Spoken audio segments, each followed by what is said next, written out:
All right, guys. So sorry for that delay. I know it's been like 3 minutes. Love you guys. Thank you for your patience. Today's going to be a long one. There's two parts of Ray's testimony.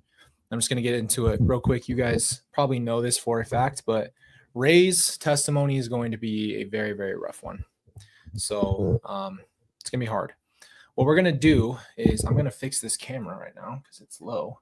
And I'm going to get really close to you. So just imagine I'm giving you a hug. And we're going to raise this up where it's supposed to be. That's perfect. So again, today's not going to be fun in any way, shape, or form. There's not going to be really any way around it. Today's going to hurt. It's going to be hard. And it's going to hit hard. So, I spoke to Ray. He's such an amazing man. He's so supportive.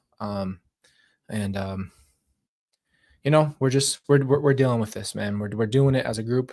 We're doing it as a unit, and that's what it is. So just want to thank you guys for being here. I want to also start by saying thank you to our mods. Our mods are an incredible part of our community, guys. They work so hard. They're here just doing what they can to help our channel and just be there as a support and help everybody that's in the chat. So I got some buttons today, but I'll tell you what, look at that. They're not going to pop. This is a same size shirt, but it's not going to pop off today. So yes, it's a good point. I wore buttons, but I had to make sure it was an athletic button up. Not going to have any problems there. So again, like I said, not going to be a fun time today. If the tears roll, the tears roll. I guess I give you guys this disclosure because if anybody has not heard this, this is going to be hard. This is going to be a hard thing to listen to for anybody. And yes, thank you, Lulu, for being one of our mods. You guys, we have lots of mods that are amazing. And I just wanted to give them a shout out because they work so hard on every one of our videos and lives. So while we let this go in, hey, Christy, good to see you. This is going to be tough. So what we're going to do is I'm ready to just dive in. Let's just start. Let's get this over with. I'll give you guys my thoughts. The best part about it is we can pause. If I need to take a break, I'll let you guys know, and I will just take a minute, recoup, and then come back if need be. So I just want to give you guys that heads up, and let's just jump into this. Appreciate you guys being patient with us this morning. And, I love you. It's good to see you guys. So just get this over with, man. I'm not going to go in my little box. I'm going to have it in a little box. So Ray does have two. He has two. They're about total looking around 3 hours. We're just going to do part one. If we can go and finish it today, we will. If not, we'll jump back in tomorrow, and then we might have some longer days so we can get some of these other ones out of the way as well. So thank you guys for being so understanding. Thank you guys for just being incredible. So let's get to it. Let's start it, and I'll give you guys my thoughts as we go through it.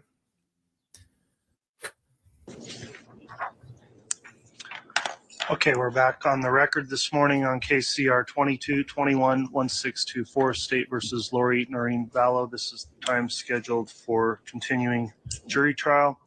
State's in its case in chief when we broke yesterday. I'll note that the prosecution is here present. The defense and defendant also are in attendance. This proceedings being held here in this courtroom, of course, subject to a conduct order that prohibits the use of any electronic devices from recording or photographing any images or transmitting. So if anybody doesn't know that's in our chat, we are re-listening to the 2023 trials because I've never heard it. And this is my family's history. And as hard as it is going to be, I am going to be talking about other cases.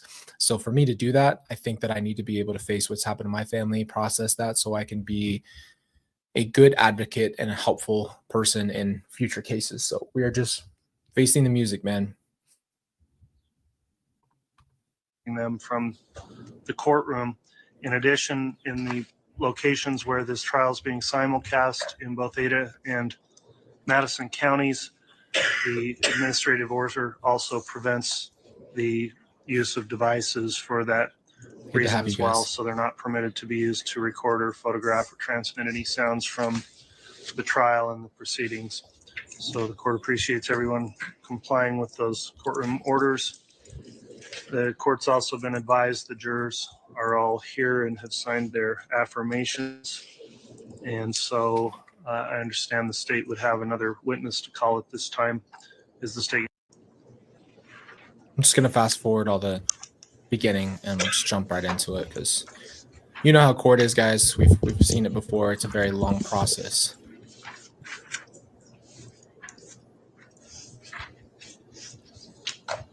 Let's see if we can fast forward to where we need to be. What the frick? This is not my channel. Give me 1 second. We gotta turn this back on my channel because this is not my channel. Must be Askcolbij's channel. Okay, give me 1 second. I'm gonna remove this. Let me go fix that. Sorry about that. We do not have ads. We don't ever deal with that crap. We do yep, it's on Askcolbyj. My bad. My bad. Should have paid attention to that. Okay, so I fixed it. Sorry, everybody. Didn't even pay attention to that. I didn't even think about it because I have just started that new channel. So you guys know, I did start a fitness channel. I haven't posted on it. I just made a couple videos for it. They're all going to come out for you. And I'm excited about it. But yeah, we don't have ads on premium. That's the whole thing. That's the reason why.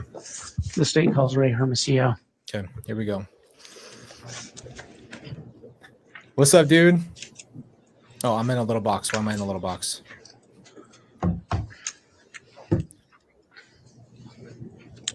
Yeah, I can't wait to do that with you guys. It's going to be really, really good. Here, I'll have you placed under oath.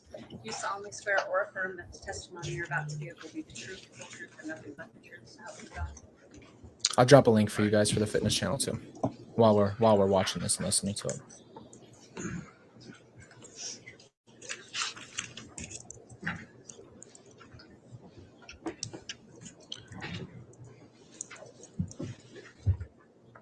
All right, thank you, officer. While you're being questioned, please remember we're keeping a record, so make verbal responses and try to avoid talking at the same time as anyone questioning you.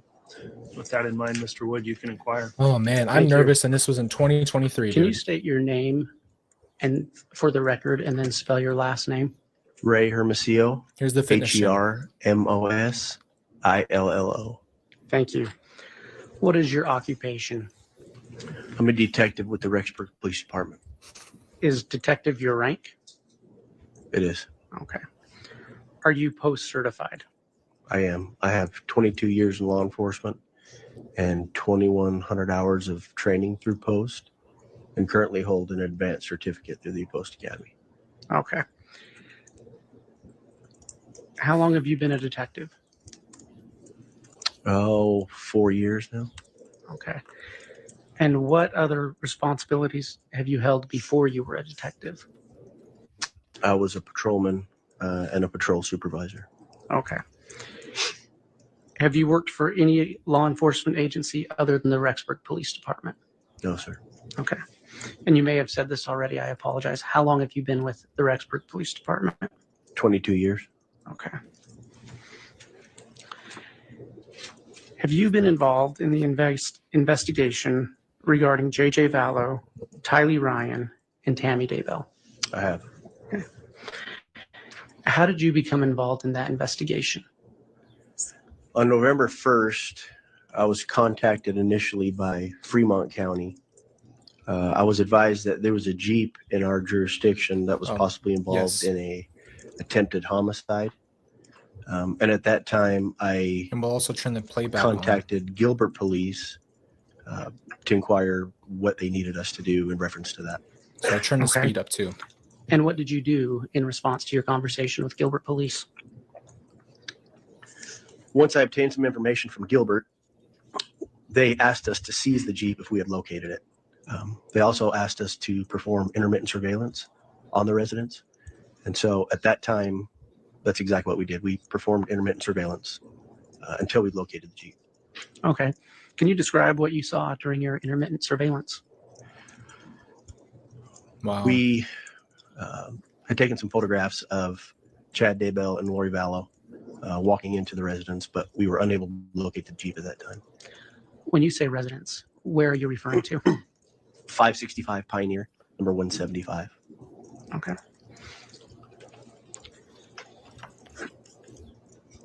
During your surveillance, did you ever see a teenage girl with Lori Vallow? No, we did not. During your surveillance, did you ever see a young boy with Lori Vallow? No, we did not. Okay. At the time you were doing the surveillance, were you aware of who JJ Vallow was? Not at the time during the surveillance, no. Okay. Were you aware of who Tylee Ryan was? No. So is it fair to say at that time you weren't looking for children? That's correct. Okay. Detective, when was the first time you heard of JJ Vallow? Gilbert police came down to Rexburg. Let me back up. We were able to seize the Jeep on November 4th from that residence. I'm glad to At have you that here. time, Gilbert police was advised, and they came up to Rexburg on November 18th, 2019. At that time, they came up to serve a warrant on the infotainment center inside of that Jeep for GPS locations and things like that. When they came up, that's the first time we heard of Tylee Ryan or JJ Vallow. So November 18th, 2019. They were already gone. Okay. And at that time, were you told that they were missing? Me too. We weren't told they were missing. We were told that their grandmother, Kay Woodcock, was concerned that she hadn't spoken with JJ for a while. And they just asked us to keep an eye out at the residence. Love you too. They said they were going to do some checking down in Arizona to see if JJ was possibly with friends down So think about this timeline, right? Last time I ever saw Tylee and JJ in person and on the phone together was August 30th. That was how many days? 10 days for Tylee. Like, nobody could have even imagined how fast that went. And a hard thing for me personally was just I didn't realize how planned out they thought of killing everyone in my family. Like, they didn't just show up and do it. There must have been a lot of conversations that happened where they were like, yep, right as we get there, basically, we're going to take Tylee and JJ out at some point. So I think that's the hardest part about all of this, is how hopeless it makes me feel again, and how hopeless I felt because they did it 10 days after they moved. So, yep, you can never prepare for it, man. Not even conceivable. And that'll be something that we talk about again with some other people. You guys will hear from them. Others, survivors. We're not going to call ourselves victims. We're going to call ourselves survivors. And other survivors of this, will be able to tell you how out of the realm of thought that this was possible, that this happened to the kids. So they're literally looking around for the kids. Like, nobody knew. So let's keep going, guys. there. And if they needed us further, they would get with us at a later date. Okay. Did they get with you at a later date? They did. When was that? November 25th, 2019, I received a call from Detective Ryan Pillar. Ryan advised that they were unable to locate JJ in Arizona and that he was in contact with JJ's grandma and she wanted a welfare check. So at that point, we told Detective Pillar we would do a welfare check the next morning. Okay. And you said that was November 25th, correct? Correct. Yeah, we'll go over that another time too. So what did you do in response to that request from Detective Pillar? Thank you. The next morning, November Thank you, 26th, guys. 2019, myself and Detective Dave Hope went to 565 Pioneer, 175, which was Lori Vallow's residence. As we pulled up behind the residence, there's a garage area on the west side. Outside the garage area, we had located Alex Cox and Chad Daybell, who were unloading a pickup truck. Okay. Did you speak with Alex Cox or Chad Daybell that day? We did. How did that conversation go? I walked up to Alex and I asked Alex if Lori was home. He told me she wasn't home. I then asked Alex if he knew where JJ was at. We were there to do a welfare check on JJ. At that point, Alex got a blank look on his face, kind of a frightened look, looked over at Chad Daybell, who was on the other side of the pickup truck. Chad then looked at Alex. Good. I'm so glad, And they Jay. both kind of just looked at each other and didn't answer my question initially. Glad to have you here. Okay. What did you think about that conduct? It raised some red flags just based on the way they acted with that question. I then again asked Alex if he knew where JJ was at, and he stated that JJ was with Kay in Louisiana. What did they really thought that they, like, I want to know what they thought was going to happen. Like, at some point they were going to be able to track this down. Like, they didn't even know that Kay was the one that called. Can you imagine going as a detective and you go, hey, we're looking for JJ, and they go, oh, well, he's with Kay, and it's like, Kay's the one that called. So pretty not happening. So you get caught right there, but you can't do anything because there's no evidence anything has happened, right? So I think a lot of people also, we have to remember, I'm learning how this works, but you can't just go in and grab someone because you're suspicious. You have to have a point, and that's why they had to do what they did. And a lot of people, I think, sometimes it's just hard to understand that process of how that works. But Think of that response. I told Alex that wasn't likely because Kay was the one who called in for the there you welfare go. check. There you go.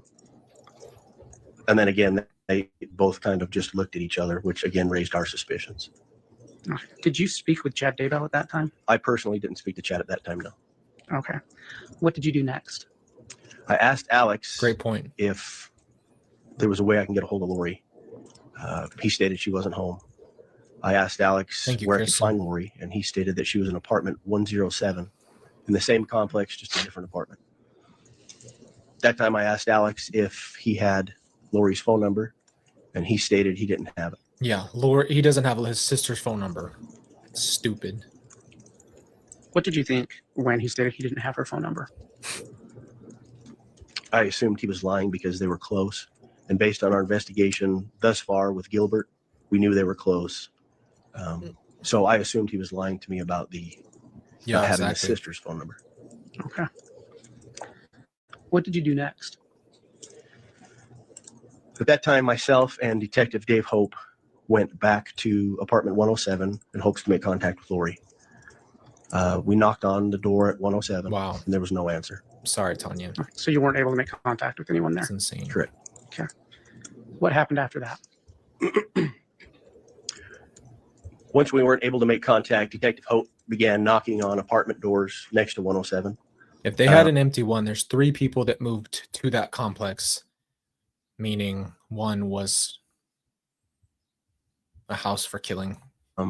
I started walking back to my car Sad as because I was that going to is. call for more people to come to our location, start knocking on doors. And at that time, when I was walking back to my car, I saw Chad Daybell driving towards me in his black Chevy Equinox. So he had just left 175 and was headed our direction. At that time, I stopped him in the alleyway. And did you speak with him? I did. What did you ask him? I asked Chad, when was the last time Yeah. he saw JJ? It's the And Chad told microphones. me it was in October in apartment 107 with Lori Vallow. Okay. Did you ask him anything else? I did. I asked him how he knew Lori Vallow, and he stated that he hardly knew her, that he only met her a couple of times. Okay. Wasn't he What- effing married to her? Like, they're so stupid, bro.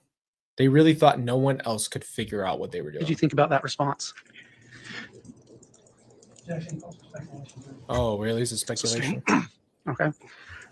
Was there anything suspicious to you about that response? There was. What was that? We knew that Lori Vallow and Chad Daybell had been married 2 weeks prior to my contact with them. That's so dumb. They're so ridiculous. Like, you really thought that they weren't going to know anything. Yeah, we don't really know each other. Okay. But he said he hardly knew her. That's correct. Which, by the way, is pretty much true. If anything was ever come true out of Chad Daybell's mouth, is that they don't know each other very well. Did you ask Chad Daybell anything else? I did. I asked Chad for her phone number. and he stated that he didn't know what it was. Okay. What happened after Right. that? While I was speaking with Chad Daybell, Detective Hope saw me talking with him, stopped knocking on doors, and started back to where I was talking with him. As Detective Hope showed up, I again asked Chad Daybell for Thank you, Lori's phone Amber. number because I didn't believe that he did not know it.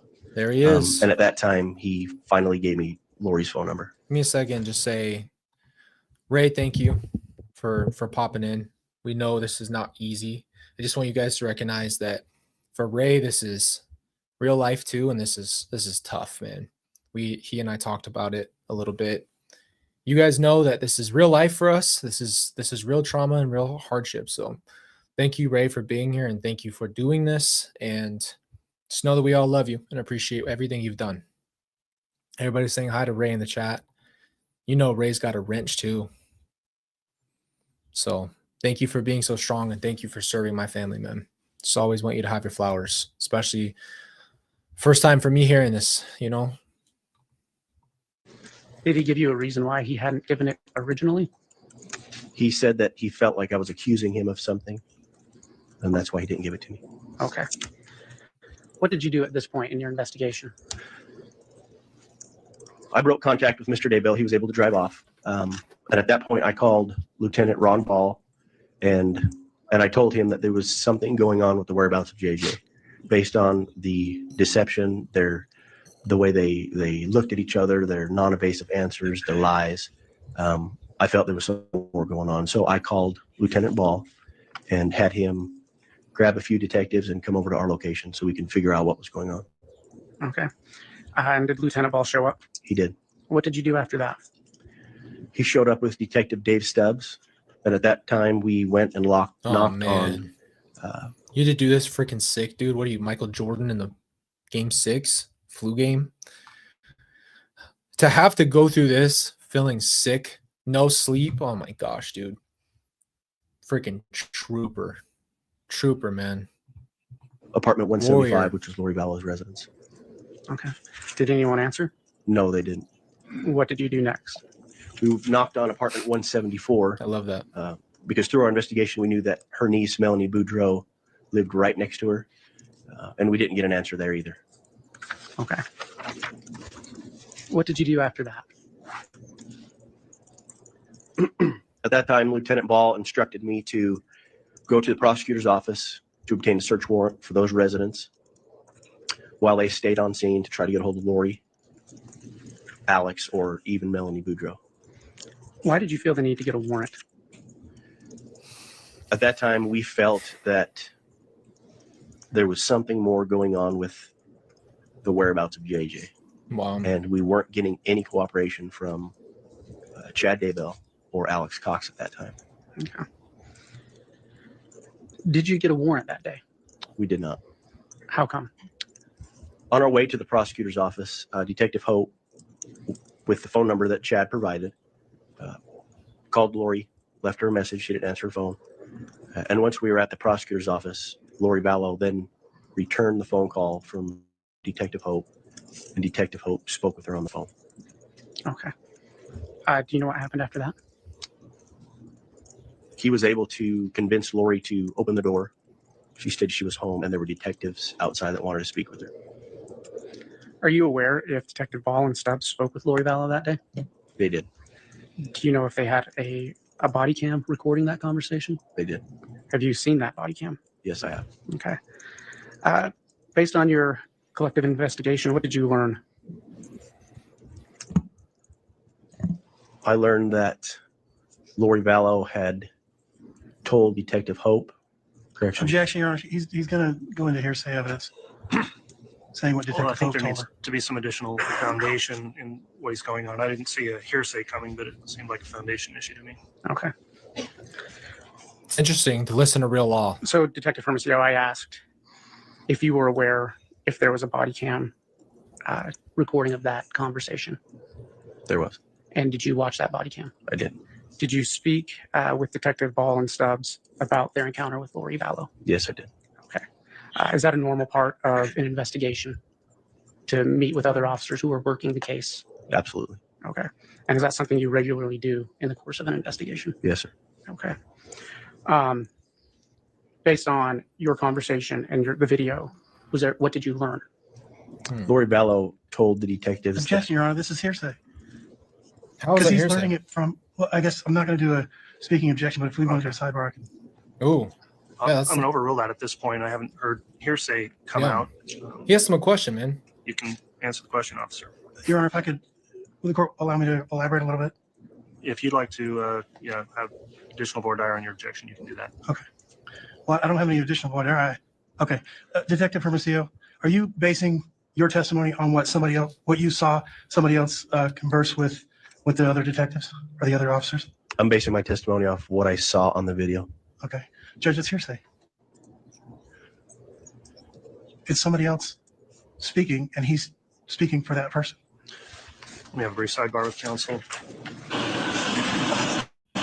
Sounds like they're gonna edit over this. Yeah, good. They just skip over it because we don't have time for that. All right, the court had under advisement an objection made by the defense that the question was eliciting an improper hearsay response. I am going to sustain that objection, so I'd ask you to ask a different question this time, Mr. Wood. Thank you. So Detective Hermosillo, you did testify that you did watch body cam. That's correct. Okay. Based on what you saw, what next steps did you take in your investigation? I contacted Detective Pillar with the Gilbert Police Department because we were unable to locate or substantiate where JJ was at that time. It was late evening and we still hadn't heard where JJ was at that time. Projection. At that time, I had Detective Ryan Pillar get a hold of Melanie Gibb to see if JJ was with Melanie Gibb, and he was not with Melanie Gibb. So you were not that evening able to substantiate the location of JJ Vallow. That's correct. Okay. What did you do? What was the next step in your investigation? The next step was the next morning, November 27th, 2019.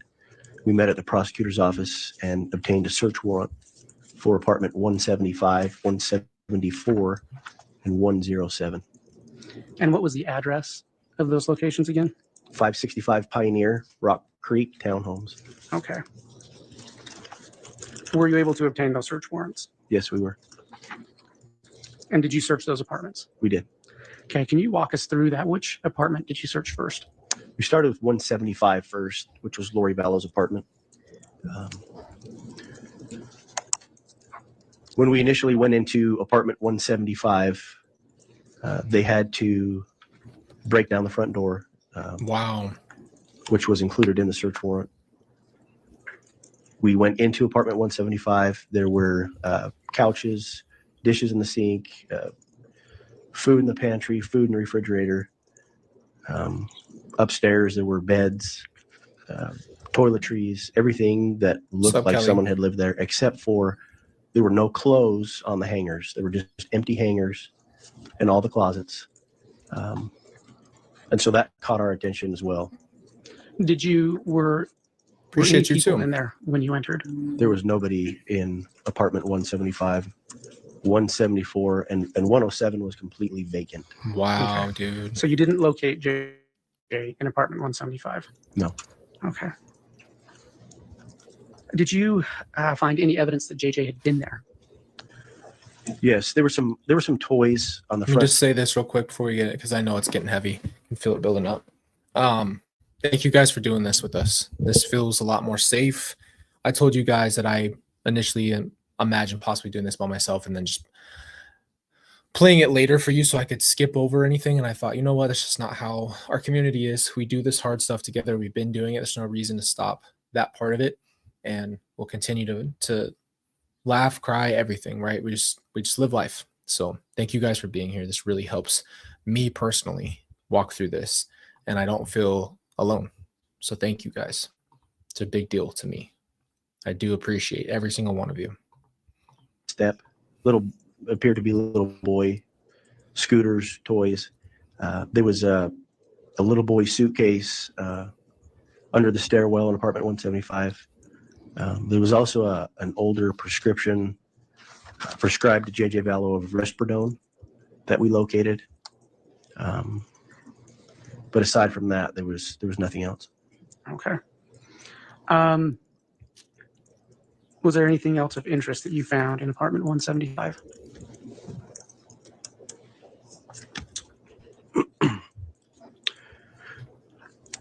There were several guns in the garage of 175, several different army type knives, Objection, relevance, Your Honor. Overruled. several different empty magazines for various weapons. Oh, magazines. Oh my gosh, dude. So there So were this must things have of been- that nature in the garage that caught our eye. All right. Okay. Did you search any other buildings well, that was in apartment 175, correct? Correct. And then you searched apartment 174? Correct. And who did apartment 174 belong to? Melanie Boudreau, who was Lori's niece. Hmm. And did you find JJ there? No, Were any individuals present when you searched that apartment? there was not. Okay. And you may have already stated this, I'm sorry. Did you search apartment 107? We did. What did you find in apartment 107? It was completely vacant. Okay. Did you search any other buildings that day? We did. In apartment 175 in the master bedroom, there was a rental agreement for a storage unit in Rexburg. Mm. And on that rental agreement had Lori Ryan as the tenant of the Lori storage unit. Ryan. She had an alias With using the, all her effing last names that she's accumulated over every husband that she's had. This is what's so crazy to me, guys. Like, you just don't know. It's like you don't really know someone, and then when you see this, it's what I always assumed, is that Lori changed. There's no way that this person existed. No, this isn't something that was new. What happened is that Lori was a dormant version of this. This existed, and then something about her clicked, right? So again, if you want to go ahead and say that Lori and Chad were like gasoline and fire, like they just ignited it, but they both were like this. This isn't something that a lot of people just do, right? Like a Breaking Bad thing is very rare. And again, that's just not really usually the thing. A lot of these behaviors aren't new, but they were just used to be sketchy and do that. So, like that's crazy. You know what I mean? Yeah, I appreciate you guys a lot, seriously. Oh, 100%. And she's also a runner. So remember when they first did, I'll never forget this. This was the first things I ever heard in law, is that they were able to also show that Lori's a runner and prove that she's a runner, so they couldn't let her have bail because she could run. And she would have, oh my gosh, guys, if Lori would have had any bail, she would have ran, and you'd probably have to either find her or who knows what she would have done, but she would have ran 100%. So that was just part of her innate personality, is to run from hard stuff. storage unit number being C52. It gave the address, self-storage on Airport Road in Rexburg. So based on that information, we were able to obtain another search warrant for the storage unit. Okay, and what did you find there? In the storage unit, there were some children's bikes, some winter clothing. There was a personalized blanket with photographs of JJ and Tylee, Colby Ryan, the defendant, Miss Vallow. Just family mine. photographs that they kind of had sewn onto a blanket. I'm 95% sure that's my photo blanket, but I can't be positive. Your Honor, I'm going to ask the witness be handed what's been marked Welcome, as State's Lizzie. Exhibit 7A through 7K. The court has a copy. The court has a copy already. What I want you guys to understand, and this is probably the most heartbreaking thing ever, and this still sits with me. We did not have a lot of pictures growing up. Okay, so it is mine. It's my photo blanket that they made for me. So Lori threw away everything. Like when we moved, I told you guys about Chandler. That wasn't the first time that happened when we moved, and she threw stuff away. The hardest thing was, the hardest thing for me personally was that my mom threw everything away as if it didn't matter and threw away all of our photos. So I don't know what's in that unit exactly. but I'll tell you that I'm almost positive that there's no real photos in there. So I don't have photos of myself growing up.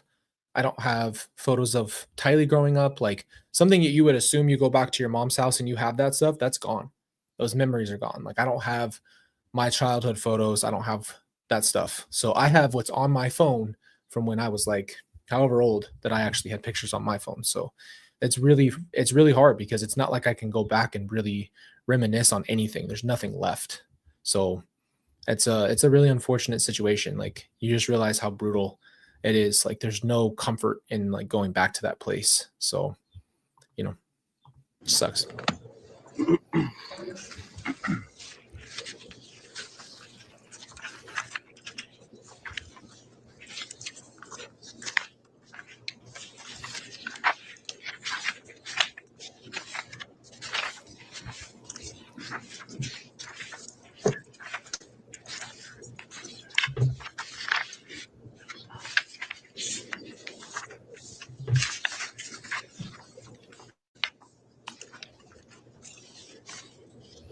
It's rough, man. Yeah, she's pretty disconnected, whatever the word would be. Disassociated. I think I have the originals. Those are copies, I'm told by the clerks. Disassociated is the best word I could give you guys. Complete disassociation from anything of reality. Detective, can you take a minute and look through what's been marked as 7A through 7K and let me know when you're finished?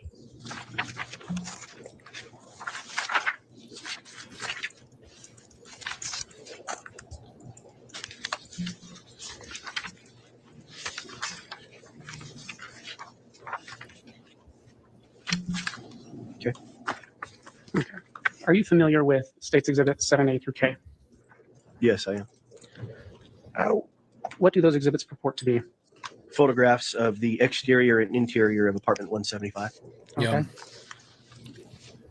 Okay. Were you there when those photos were taken? I was. Are those photos true and accurate representations of what you witnessed on the outside and inside of that apartment that day? Yes, they are. No. Your Honor, the state So would sorry, move for Susan. the admission of States Exhibits 7A through K into evidence. Any objection? May I have water and aid? You may. So Detective Hermosillo, you indicate that these photographs were taken during a search warrant, That's correct. and that search warrant was obtained on what date? November 27th, 2019. Okay. And that was, what were you looking for? JJ Vallow. And you believe that a crime was committed and that's why you busted down the door? Objection relevance. Yep. Thank you. We're outside of the scope of the foundation. If there's an objection for these photographs, how does it relate, Mr. Thomas? I'm going to object to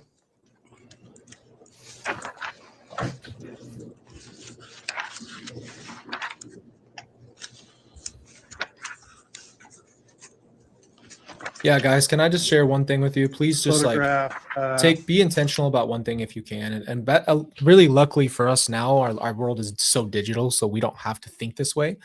But just take pictures with your people that you love. Take pictures of your family, take pictures with your spouse, take pictures of your kids, take pictures of your friends. You want those things. That's what's left, you know, the memories and the pictures and the videos. I'm a video person. I love to have videos of people because it just brings them back to life for you in that moment. So just take lots of pictures, man, and just, you know, remember to live in the moment. That's something I had to learn, is to try to just enjoy and live in the moment. Under 7J, as I believe it's inflammatory and doesn't have any, not within the scope of what they were looking for. Other than that, I won't object to any of the others. Okay. Court's reviewed the photograph of 7J. Make memories. Exactly. Officer, were those items there when the warrant was served? Yes, Your Honor. Okay. The Yes. objections overruled, and the photographs 7A through 7K are all admitted into evidence at this time. And husbands, take more pictures of your wives, man. It's something we're not thinking in our mind. Usually the moms and the wives are the picture takers, but husbands, we gotta do better. I know I gotta take more pictures of Kel for sure.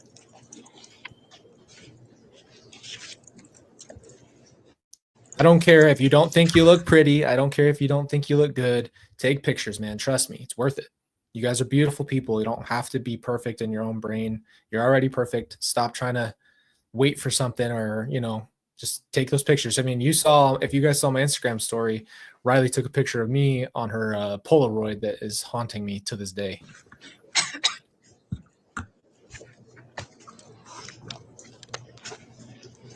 There you go. Exactly. Can you describe what's in State's Exhibit 7A? That is the front door of apartment 175 facing westbound. Okay. And is that the apartment, to your knowledge and investigation, that Lori Vallow was living in? That's correct. Okay. Was that the door you knocked on that morning?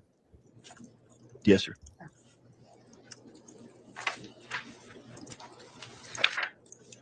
Exactly, Allie.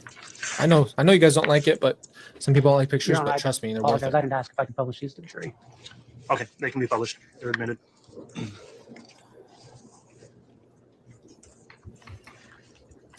Detective, can you describe what's in State's Exhibit 7B? That is the front room of apartment 175. Standing at the front door entry, looking towards the living room and the dining area. Sorry, man. Can you I'll show you describe the- what's in State's Exhibit 7C? I'll show you the one Riley took of me. That's also the front room. Horrible. Standing in the dining area, looking towards the front door and the stairwell going upstairs.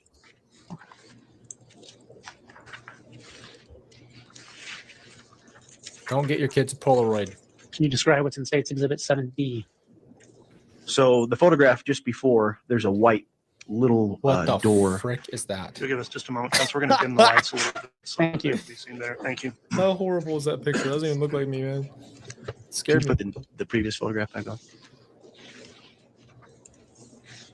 Worst picture of all time, man. I'll tell you that. Perfect. So just below the TV on the stairwell, there's a white little door that is a crawl space that goes under the stairs. The next photograph, Worst pick of all time. the Star Wars suitcase. That's where we located the Star Wars suitcase. There was also 3 or 4 or 5 preparedness bags with emergency kits under the stairwell, and that's what the black and green bag is there next to the Star Wars suitcase. Okay. When you say a preparedness bag, what was in it? Oh, there was water, flares. I believe there were MRE food. Just like a 72-hour kit is the best way to describe it. Okay. Can you describe State's Exhibit 7E? That is a photograph standing at the top of the stairwell, looking down towards the bottom floor. It'll make me cry. I'm so glad, though, that you have In State's Exhibit 7F. some pictures. I'm really glad you have pictures. This is a photograph of the master bedroom. The doorway to the right leads down the hallway to 2 separate bedrooms. The doorway to the left is the doorway into the master bathroom and towards the closet area. Detective, I'm going to skip ahead to State's Exhibit 7H. Can you describe that? What you observed there? This is the master bedroom closet. This is what caught our attention. All the blank, empty hangers hanging in the closet. There are no clothes. You know what? There's a towel hanging on the back door. I'm going to get that done literally as soon as possible. Might get done today. I'll let you know. Because you guys are so awesome and you've asked me for literally so long, and I've been so bad about it. We went to a place one time and we tried to figure it out, but I'll make that a priority, because I'd love to even have letters from you guys. If you want to send letters or whatever, I would absolutely love that. But there are no clothes. Normally, when people go on trips and plan to come home, they don't I take am all their not. belongings out of their closet. I've told you guys, and this is something we'll probably do a video on at some point, just as a deeper discussion, but I am a non-denominational Christian. There's still I some grew up items that LDS, usually though. remain. And this caught our attention because there was nothing in that closet other than empty hangers. It's evidence, so you can't just go get it. Can you describe what's in State's Exhibit 7I and where that was located? This was a bedroom off the hallway to the north side. There were some of Alex Cox's belongings found in this bedroom. Okay. How did you know they were Alex Cox? I don't think I've ever seen pictures of them. It had his name on some of the items in a plastic tub in the closet. Okay.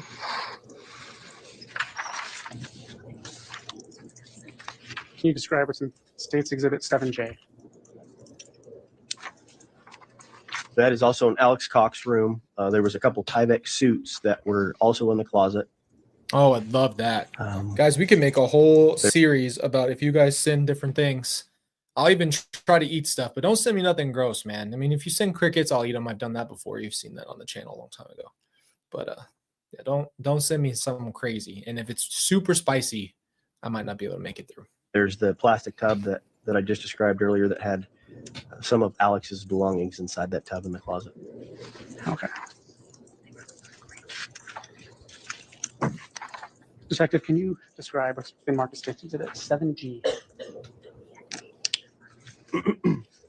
That's the rental agreement we located in Lori Vallow's master bedroom. If you guys want On my the printer. email, I'll post it for you right here. It has Lori Ryan on the left side is the tenant or the owner of that storage. It also gives a This phone is for number. you guys, so you have it. What is that phone number? I can't see it from.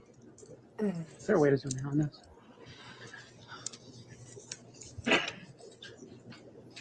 Hand the exhibit to the witness if he can. Is that Lori coughing in this one too? Thank you, sir. Nope. You want phone number? Yes, She what is didn't- that phone number? She didn't care about anything like that. She's 480. non-sentimental. 692-9562. It's a more Yes, ma'am. so what's even weirder about her doing that, and I'll give you guys my thoughts there.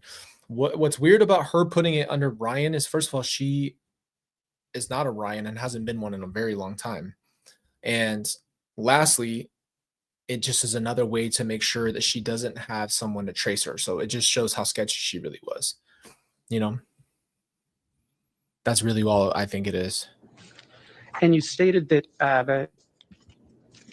the contract was with Lori Ryan. That's correct. Through your investigation, are you aware if Lori Vallow's name was ever Lori Ryan? Yes, it was. How do you know that? Through our investigation, we learned she was married to Joe Ryan. And was that before she was married to Charles Vallow? That's correct. Okay, thank you.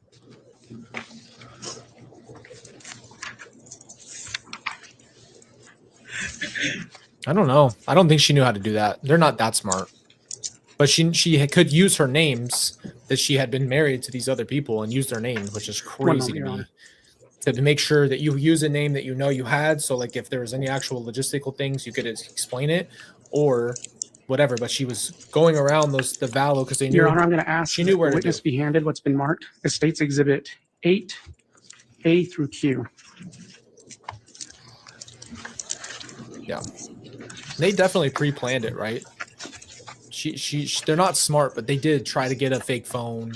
They tried to do certain things like criminals, like they try to be untraceable. Again, Mr. I believe I have the originals here from the clerk, so sorry to confuse, but we'll swap. those. You're not wrong, Your but Honor, they don't that know what they're The doing. originals, I realize there's a sticker on both, but the originals were the ones handed to the detective, and that's the court's copy that the court has. Okay, Get you a thanks for clarifying that, Mr. Woodman. McLovin ID. Detective, can you look through State's Exhibit A through Q and let me know when you're done?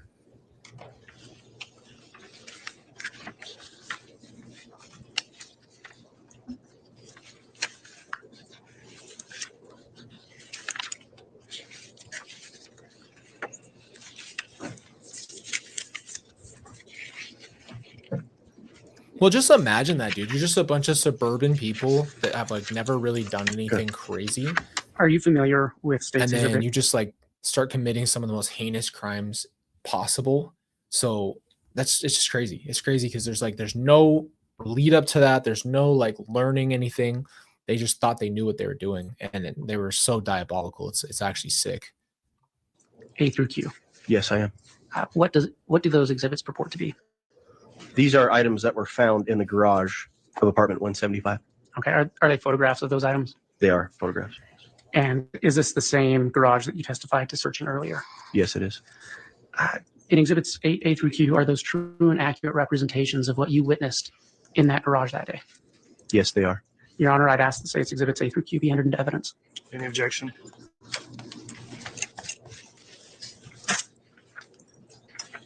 If I may, voir dire, Judge. You may. Thank you.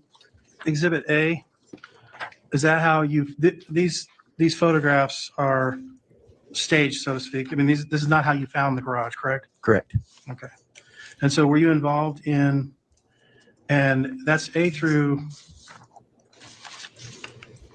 D are the ones that are in the garage, right?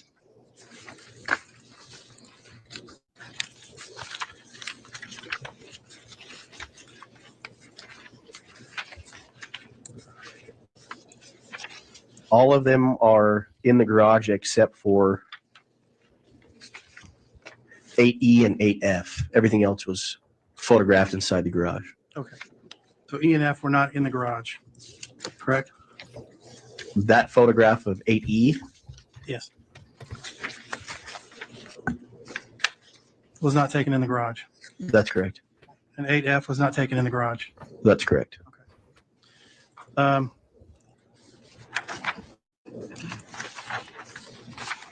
And as I indicated earlier, these photographs were staged. They weren't just, this is not how you found the stuff, right? No, they were in tubs and bags, and we emptied those tubs and bags out to get a better photograph of what was inside of them. Okay. You don't have no objection to the admission of these photographs? Okay. Yeah, you're Exhibits exactly 8. right, Linda. I thought the same thing. 8, A through Q. This is where she are got it all from. admitted and they can be published. Thank you.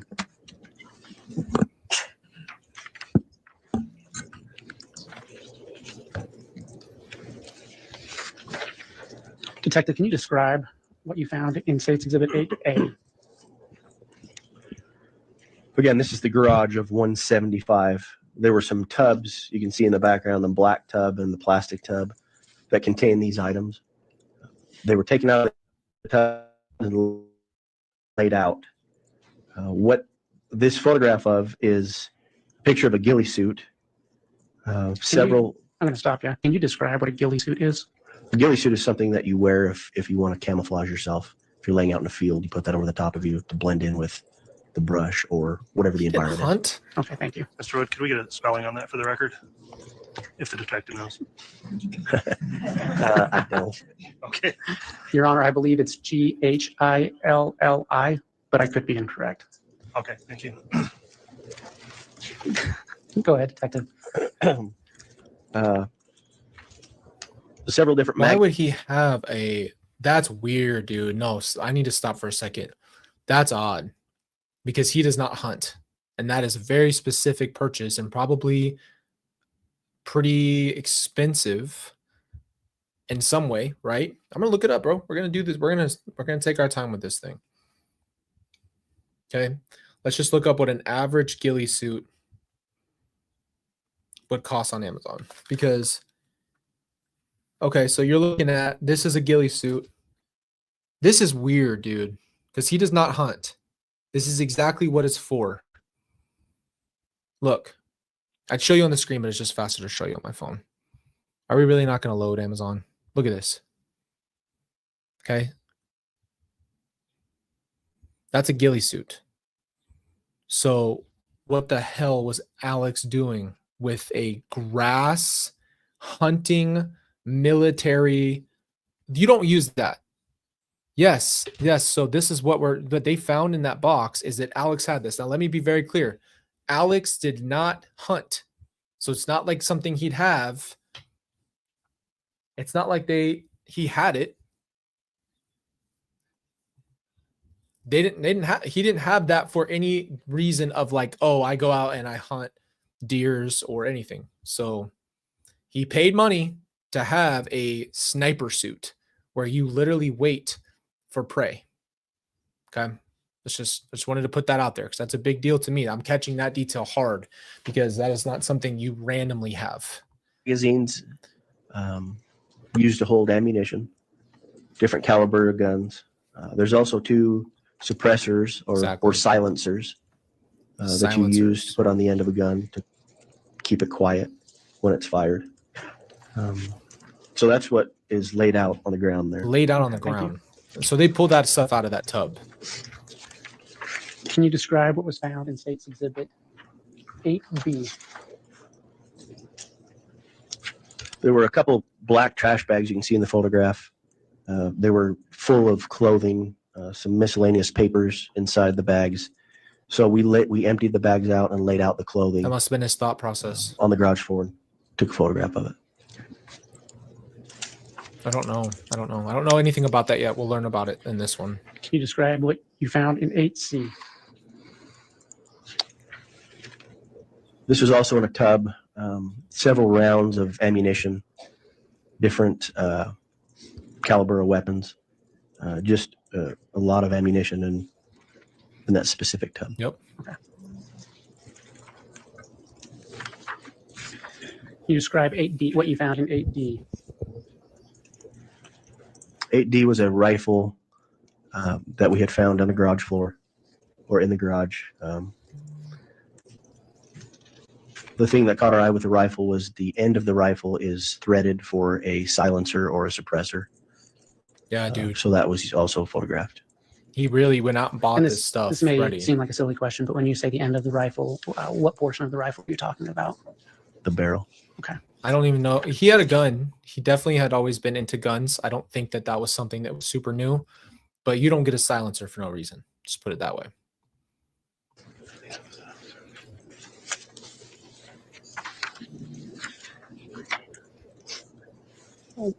What were you observing in State's Exhibit 8E?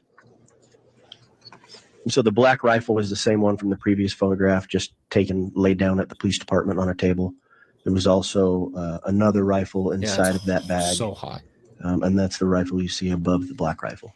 When I saw these at the last trial with Brandon, I was actually in shock because I didn't know what he had. Okay, so like, I just want you guys to put this into perspective when it comes to weapons, right?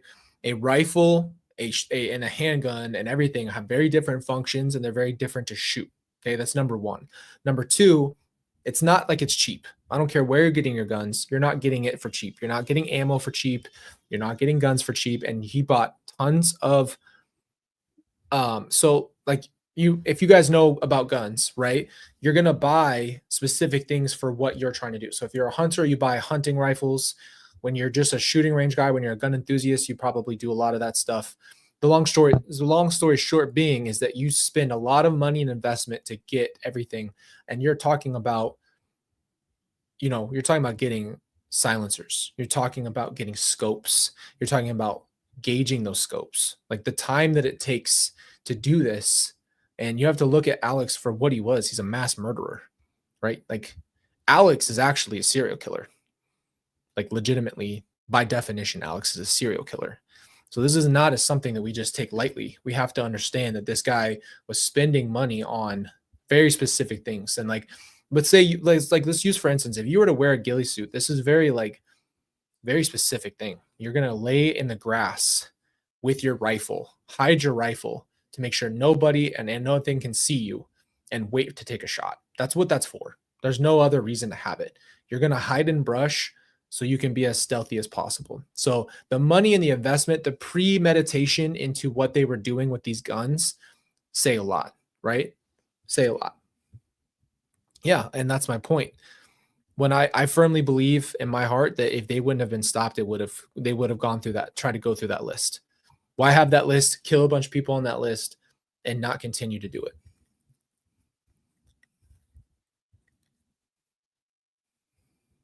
Yep, he was a serial killer, literally. It's 3 or more people that you kill is a serial killer. Alex, literally by definition, is a serial killer.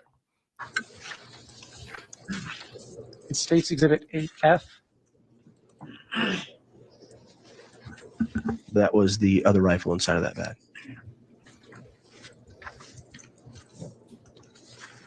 Can you describe what you see in State's Exhibit 8G? Those were the 2 silencers or suppressors that we had located inside the garage. Okay. Yep.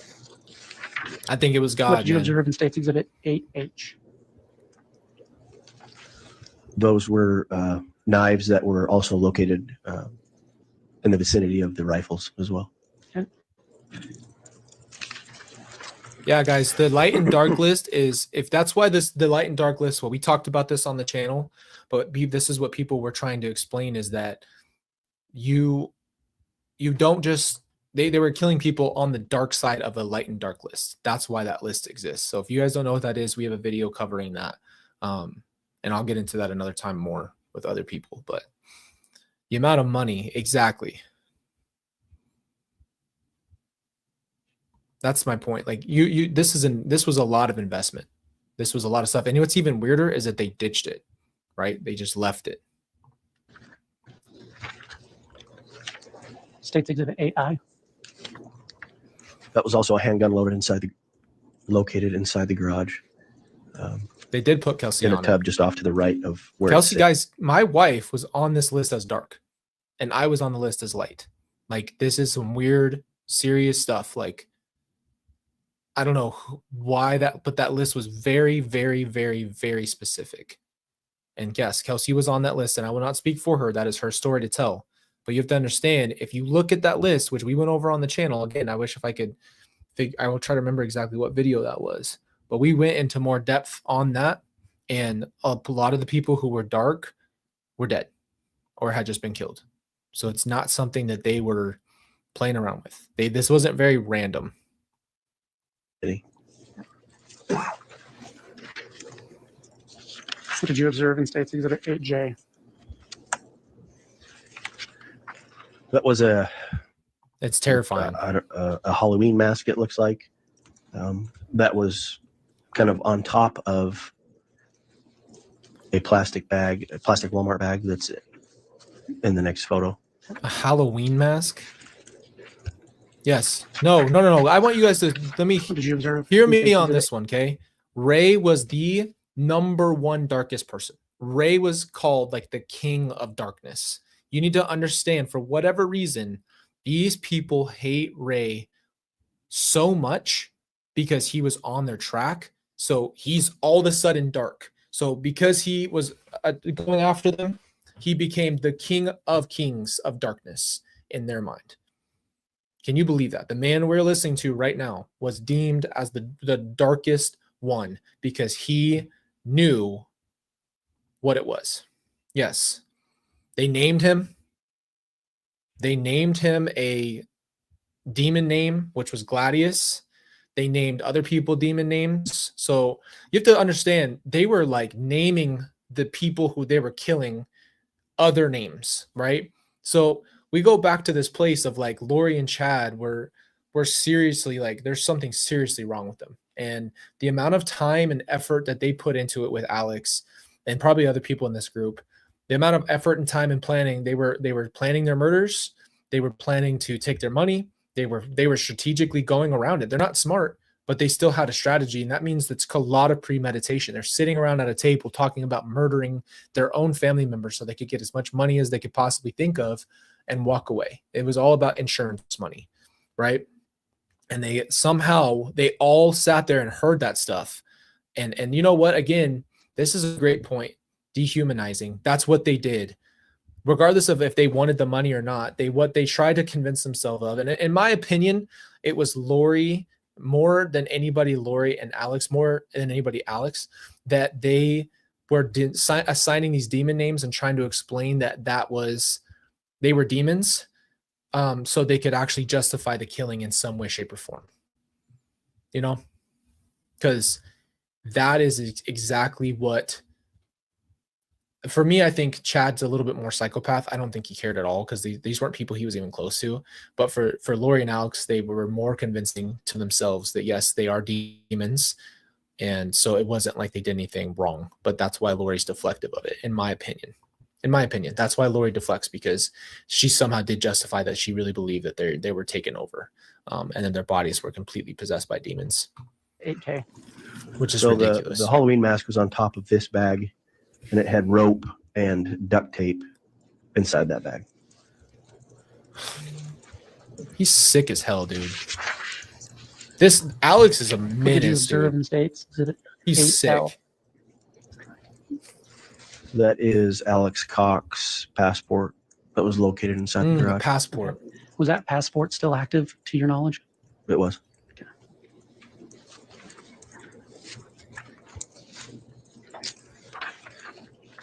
What did you observe in State's Exhibit 8M? Chairs uncomfortable. So these were documents that we had located amongst the defendant Vallow's belongings, or what we assumed were her belongings inside the garage.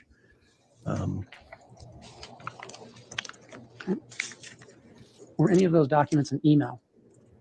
They were emailed from I will. in the upper left corner. Excuse me. I will. Not right Email now. from though. Chad Daybell. Yeah, this is a weird Eight. thing, right? Okay, so we'll have to get into this. This is too much context to give you guys now, and I hate that because after watching media and being in media for so long, you have to spend more time with context. So the reality is, regardless of whatever Alex had mental issues in, they do not cause you to kill people. I'll just put it that way. Doesn't matter. Like even a 16-year-old knows better. You know, you have some judgment. And so, yeah, we'll get into that at a point. But there was something else somebody said, and I forgot what it was. And I was going to answer a question, and I forgot. Sorry. Okay, let's keep going. And what did you observe? Those are some more of the documents from Chad Daybell. Is it fair to say that these documents were laid out and then pictures taken, subsequent pictures taken in a row? Correct. They weren't found that way. Yeah. State's Exhibit 8O. More of the same document. Thank you.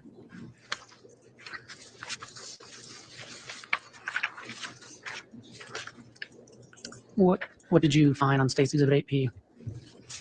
Those books were with the documents in the garage that appeared to be written by Chad Daybell. And finally, State's Exhibit 8Q.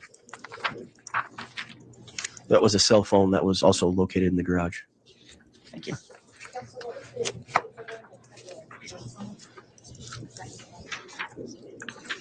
Eight P.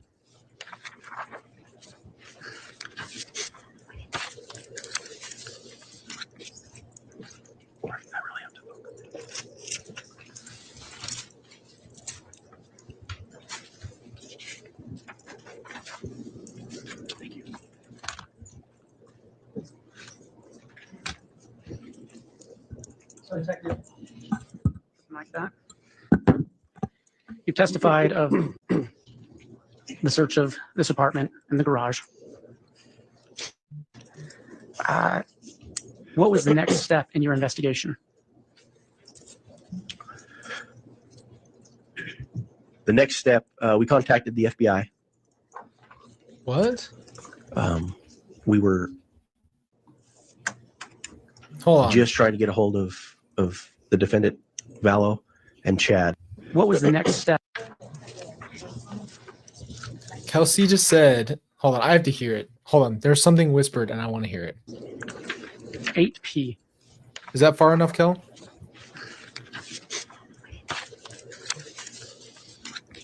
Hold on. No, he did not. He did not say that. It sounded like Rob. That Rob said, "I really have to poop."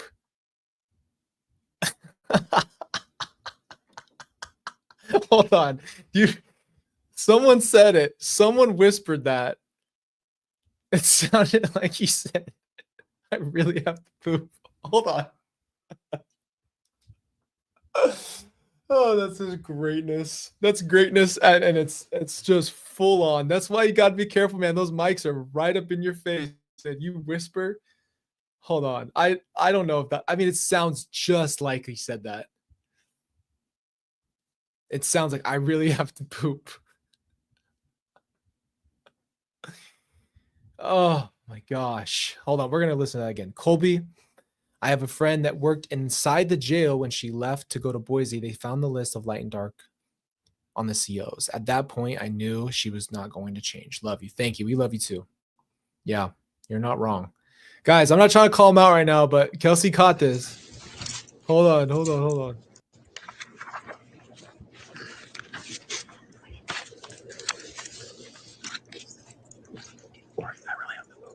See, it says it on the thing of the same right here. The captions. Hold on, the captions got them. It says something. We can't make it out. I'm almost positive. That's the worst feeling, bro. That's the worst feeling in the world. The worst feeling. It sounds like he said, I really have to poop. We're gonna let him live on that, man. We've all had that moment. Nobody, don't play me right now. Don't play me. We've all had this moment. This is not an easy thing. Oh, we needed a little comic relief in this because this is tough. Shout out to Kel for finding that. That was perfection. We needed a little comic relief. I heard it, but I was like, I would feel the same way. I really. I hope that's what he said, just because it's too funny. He could have been saying anything else. You've testified of the search of this apartment and the garage. What was the next step in your investigation? The next step, we contacted the FBI. For sure. We were just trying to get a hold of. Why is okay? Hold on. Let me just explain to you. This is not funny. Like what we're listening to is not funny, but that was like the comic relief of the moment that we needed. Thank you, Kelsey. Because that's just such a real life situation. And that's an emergency. You're in the middle of court. That's tough. I hope he got to get out of there. Defendant Vallow and Chad. We were trying to locate the children. In speaking with family members, we spoke with 100%. Colby Ryan, who was Lori's son. And at that time, he also stated that he hadn't spoken with his sister for a while. And so our search of JJ also started to encompass Tylee Ryan as well. Did you ever try to contact Chad That's what I Daybell thought. or Lori Vallow? We did several times, but their phones were shut off. Okay. Yep. At Shut this their phones time, off. were you aware of their location? Not at that time, no. Okay. And just to clarify, I'm speaking in the period shortly after the November search of the home. Yes, at that time, we didn't know where they were at. Okay. Let's just Did say you reach out to it anyone? sounds like he said that. It sounds like Rob whispered to the table that he has to poop. We don't know for sure. So let's not just go at him, man. Because first of all, it's a natural thing. Secondly, we don't know if that's for sure what happened.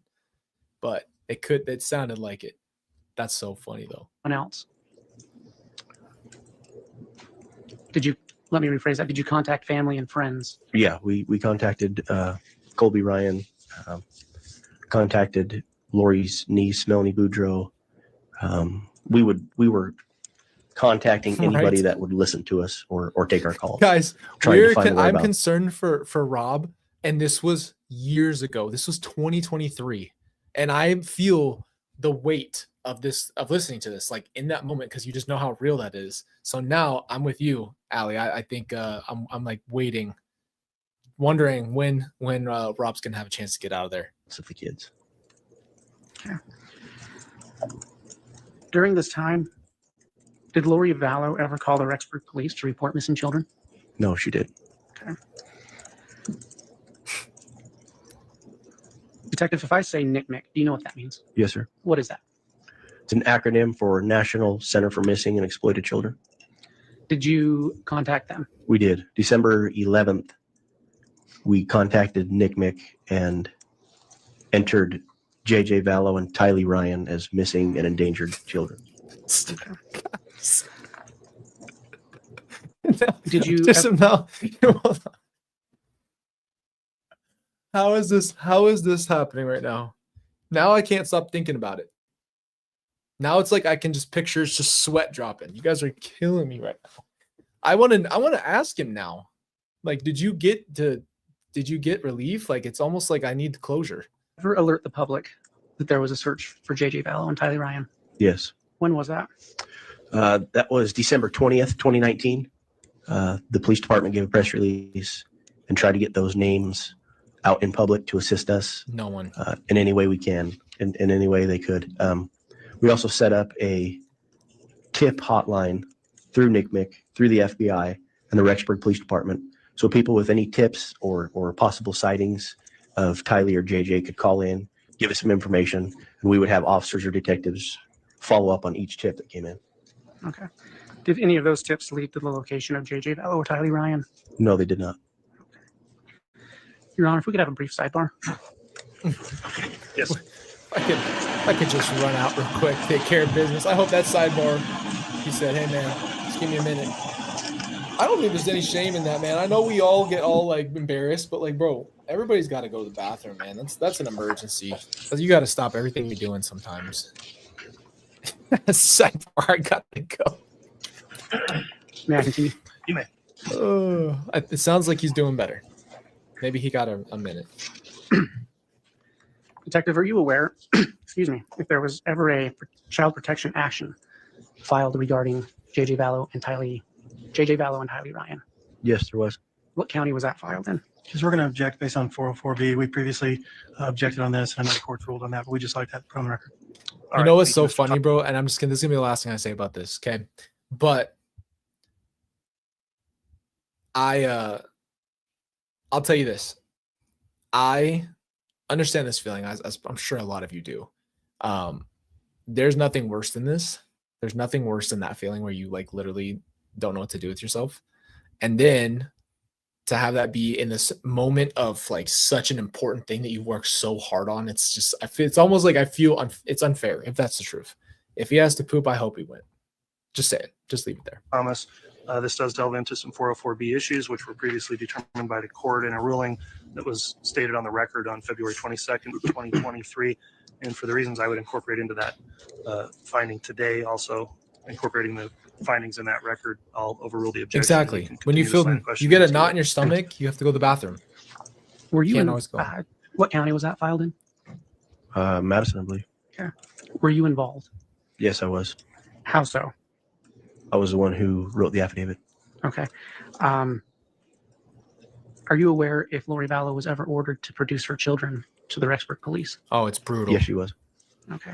I did Amazon, man, and there's times where you're out there and there's not Are a you single aware if person. she ever produced her children to the Rexburg police? No, She where did would it not. go? Okay. Detective, through your investigation, were you ever able to locate the whereabouts of Lori Vallow and Chad Daybell? Yes, we were. How did you do that? Through cell phone data, tips coming in through the hotline that we had set up. We were able to determine that they were in Kauai. Okay. Kauai isn't the island of Hawaii. Correct. Okay. Or one of the islands in Hawaii. Did you go to Kauai? I did. Why did you go there? We went there to assist the Kauai Police Department with the service of that court order. Okay. And you know if she was served with that order? She was. Do you know what date? She was served on January 25th. So let's just pause here to give you guys context, because I do like to talk to the people who don't know exactly. So just for context, Lori and Alex killed my dad. They stayed there for a couple weeks. They moved to Rexburg. Within the first 9 days of being in Rexburg, they kill my sister. They wait a couple weeks, and then they kill my brother. They try to kill Brandon, and then a few days after trying to kill Brandon, they take Tammy's life and kill her. And then after all of that, they ditch Rexburg and then go and are at the beach at Kauai Beach Resort, where we all spent a lot of time. Okay. So like, I just want to give you guys context. Like, Kauai Beach was somewhere we all went. Like we've had Christmas and Thanksgiving multiple times there when they lived in Hawaii. Like we have a real family tie there. And so the fact that she took Chad of all places in the entire Kauai that they could have gone, they went to that place specifically where all those memories existed, shows how disconnected and cold Lori is, and the fact that they don't care. I don't know that one. I'm sorry. I need to get a timeline for you guys for myself, because this is what I'm learning. What I know is that October 2nd was they tried to shoot Brandon. And then on October 18th, they killed, it was either 18th or 19th, they killed Tammy. So you need to understand the context there. Like, this is very fast. Alex was literally trying. If Alex would have killed Brandon, that's 4 people in less than 2 months. Or about, yeah, in 1 month. Because the 9th to the 18th of October, so September 9th to October 18th, is the amount of time that they would have taken 4 lives. Alex would have killed 4 people just in that time. That doesn't even count for him taking Charles's life. Like, can we even, yeah. Okay, so October 9th. So they tried to kill Brandon on the 2nd. He misses. He tries to kill Tammy on the 9th. And then they have to figure it out because he couldn't do it. So he missed both of them. Do you understand? Like, can we just put that into context? A serial killer, because it's 3 or more by definition. Alex became a serial killer for sure would have just been in those 3 months. And then that's not even including Charles. So you need to understand, Alex was literally just killing everyone and then dies in what, December, whatever day he dies. Like, that is like, it's mind blowing. I don't understand how else to put it into context. Like, it doesn't make any sense how fast that was. Like, and he didn't even care. This dude didn't care at all. He was just living his life, man. Living his life. So guess what? Lori does not have the actual title because she was not charged with specifically doing it.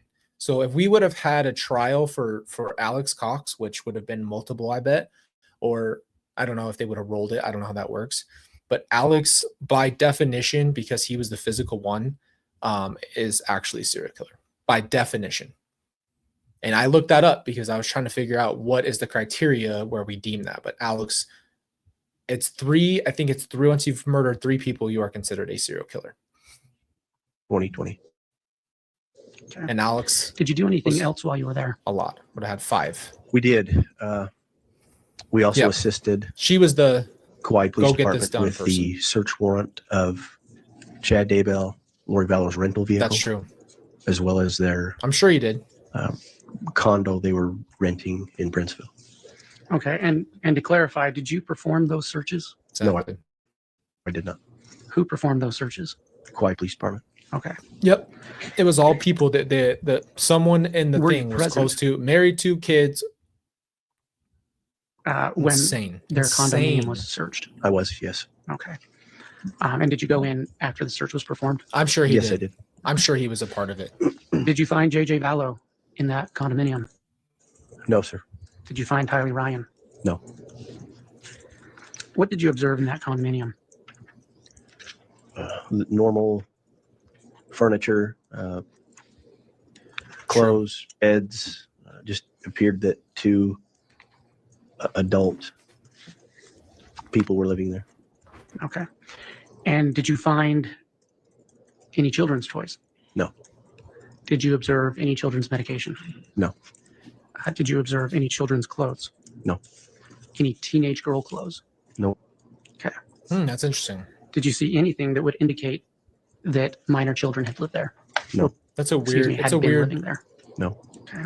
It's weird how you define that, but yeah. I mean, I'm not an expert in it, but thank you for clarifying that, because it's just it's insane, man. It's insane.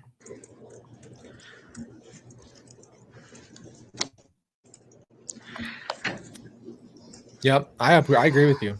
You stated that the rental car that Chad and Lori Daybell were using was searched as well. That's correct. Did you observe that search? I did. Okay. Did you aid in that search?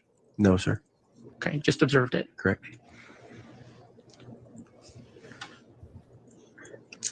Detective, I'm going to talk to you about the concept of proof of life.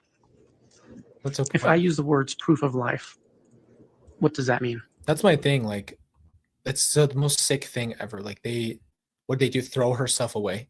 Just throw it away. Good. Will it? Who knows? Talking about the coldest thing ever, man. And you have to remember that I'm fully aware that this is my mom and my uncle who did this. So just who knows what they did with it? Who knows? They didn't care. They didn't care at all. They took life. Any documentation that would be able to confirm if somebody was still alive. Okay. Did you ever, pursuant to your investigation, find a proof of, well, let me rephrase that. Pursuant to your investigation, what was the last date you are aware of proof of life for Tylee Ryan? September 8th, 2019. And what was that proof of life? It was a photograph taken in West Yellowstone. Okay. And were you Movie able two. to identify who Tylee Ryan was in that photograph? Yes. Okay. Pursuant to your investigation, what was the last date you were aware of proof of life for JJ Vallow? September 22nd, 2019. Sick. Okay. What was that proof of life? Sick person. It was a photograph taken of JJ, excuse me, sitting on a couch Okay. in defendant Vallow's front room. All right.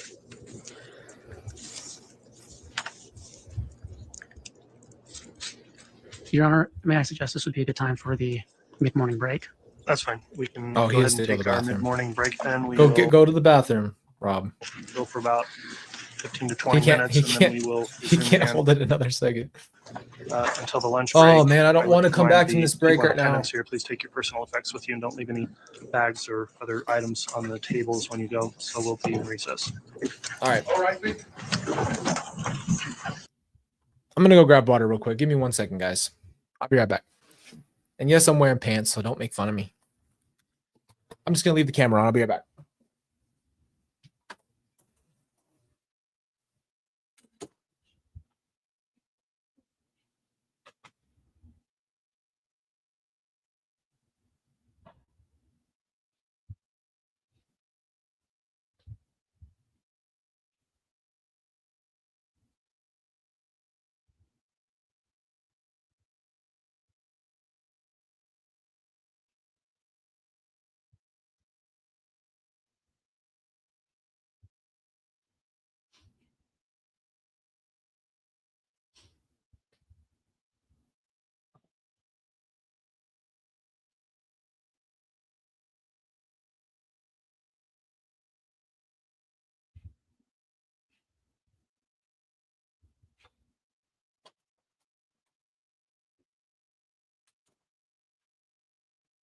All right, guys.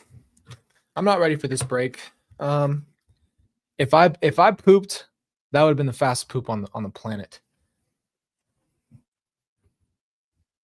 I'm telling you, if people really do like Zoom calls and stuff without pants and stuff, that's crazy. Just I don't know. I've never not worn pants. So anyway,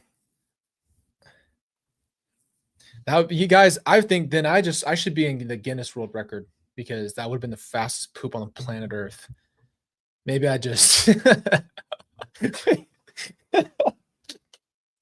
and plus I wouldn't have left you on the camera if I knew I was gonna be back in 30 seconds. That would have been fast, dude. That would have been quick. But I'm not ready for this second part. Yeah, I think clothes are, man. I like a toga, man. Bring back togas. Frick this. Thank you so much. I'm so glad you like it. I like it a lot too. I think it looks really, really good. So this is gonna be tough, man. So there's two ways we can go about this. There is another part of this. We're almost done, as you guys can see. We're at 109 of 130, but this isn't the main. This isn't the whole thing, right? This is just part one. So I'm just trying to think if we should just knock it out today, or if we should just set it for even if we did it later today or tomorrow, and just because it's gonna be really heavy. So I'm just trying to think it through. So what we'll do is just finish today. Let's finish this one that we're on, and we'll go for it. Okay. It's like it's almost been a little bit safe up until this point in a sense, but you know, we're getting there. It's getting really, really close. So let's just keep going, guys. Thank you guys for being here.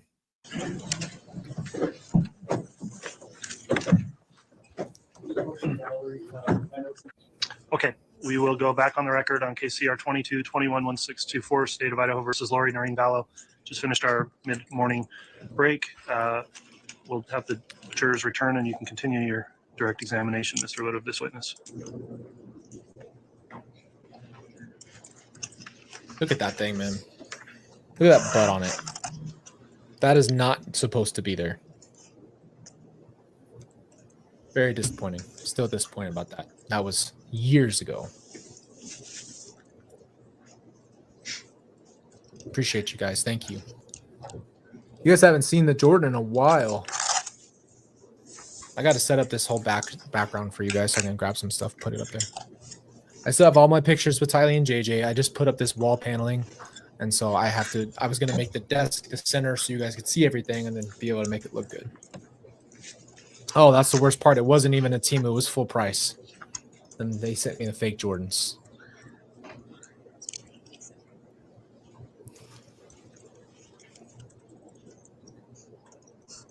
Guys, tell me right now. This is just to keep it lighthearted before it gets hard.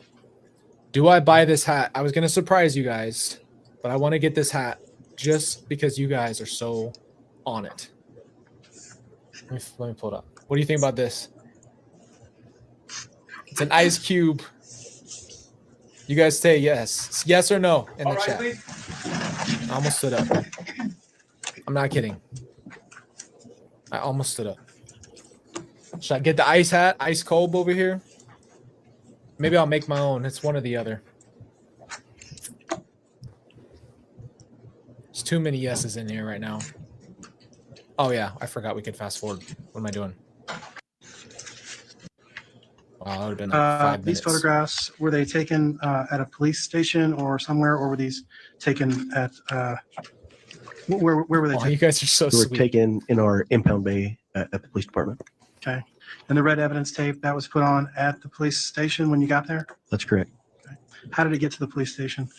It was towed. Towed? Okay. That color's going to look awesome, man. I wanted to wear And where was it taken from? the ice cubes. You had ice 565 cold. Pioneer, Man. just outside of the garage of 175.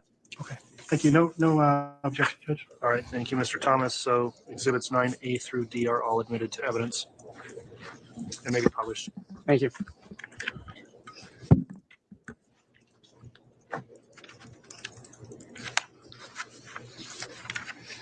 Detective, you testified about this Jeep earlier. So I Love realize it. we're going back a little bit. Can you describe what's shown in State's Exhibit 9A? I don't know what these pictures are, so I don't know what's happening. That is a photograph of the Jeep that I had seized, like I said earlier, from the view of the passenger side. You got that song stuck in Jeep. my head now. Okay. 9B.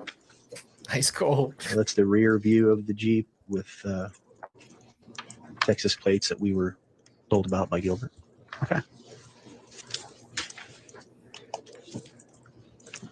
Yep. It's State's Exhibit hopefully. 9C. That's a photograph of the inside of the Jeep taken from the driver's door. And 9E.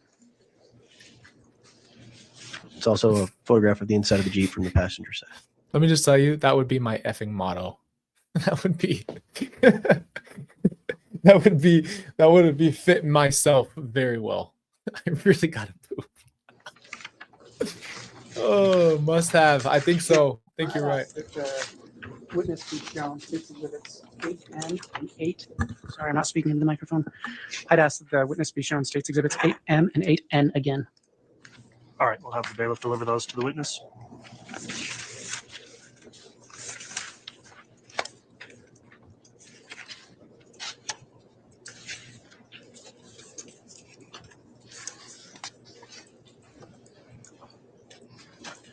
I think that's the question I always have is what's the plan there? Because she wanted to gather Tylee's money, but then did they really want to kill JJ?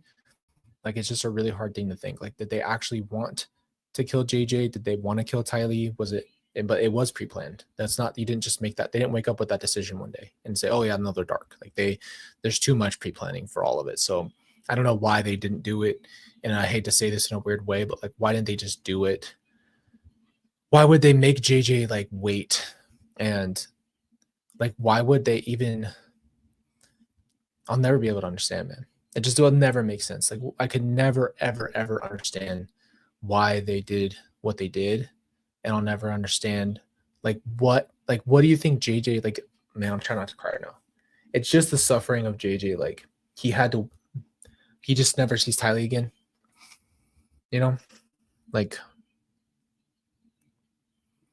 he's just isolated. He never sees his dad again. He never sees his sister again. And they just disappear off planet Earth, and you don't tell him anything.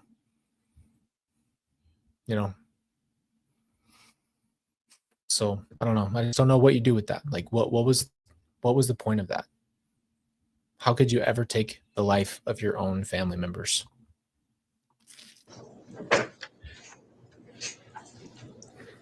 Detective, you testified earlier about these documents that they were found in the garage of apartment 175, correct? That's correct. And that one of those at least one of those documents is an email. Yeah, exactly. That's correct. I asked you earlier who the email was from. Can you read the email address that document is sent from?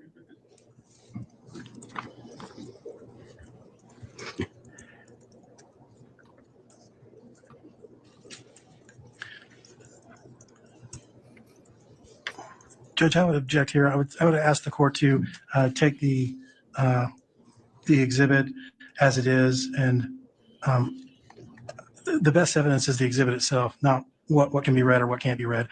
In honesty, I can't read it, and I don't know. I just don't think it's appropriate to have him read. Thank you. Okay, I don't understand the objection. There's a photograph that's been admitted, as I understand, through prior offering, and it's in evidence. So to the extent the witness wants to address what's on the photograph, it's permitted. I don't know how hard it is to read or not. I don't have it in front of me.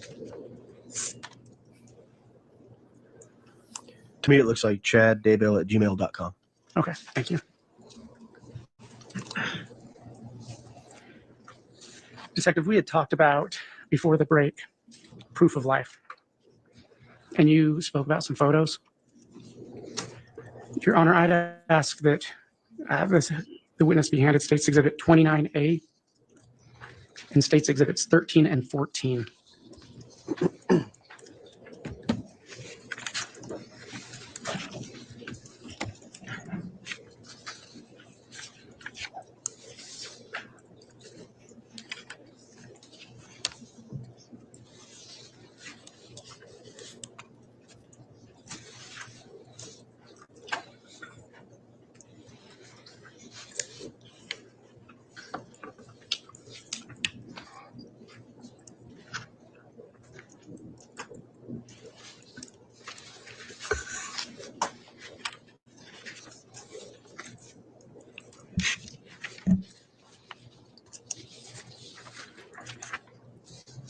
Love it. Thank you guys for keeping it just light with me. It's just scary. So thank you for just making it possible to walk through this time. And you guys are awesome. And seriously. Detective, before I ask any questions about that, I'm going to ask a few questions. Are you familiar with an iCloud account, loriforstyle@icloud.com? Yes, I am. Is this an account that you have reviewed in the course of your investigation? Yes, I have. Okay. Detective, can you look at Exhibit 29A?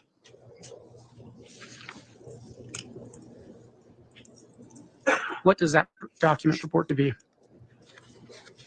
It's a business certification record of the custodian of records of an Apple account. Okay. Does it list the Apple account on that document? Yes, sir, it does. Okay. Does it state anywhere on that document if the record was made at or near the time or from information transmitted by someone with knowledge of that document?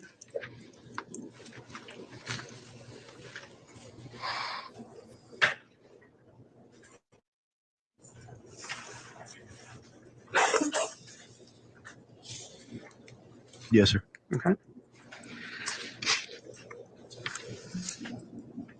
Does it state anywhere if that document, if those documents were kept in the regular course of the business?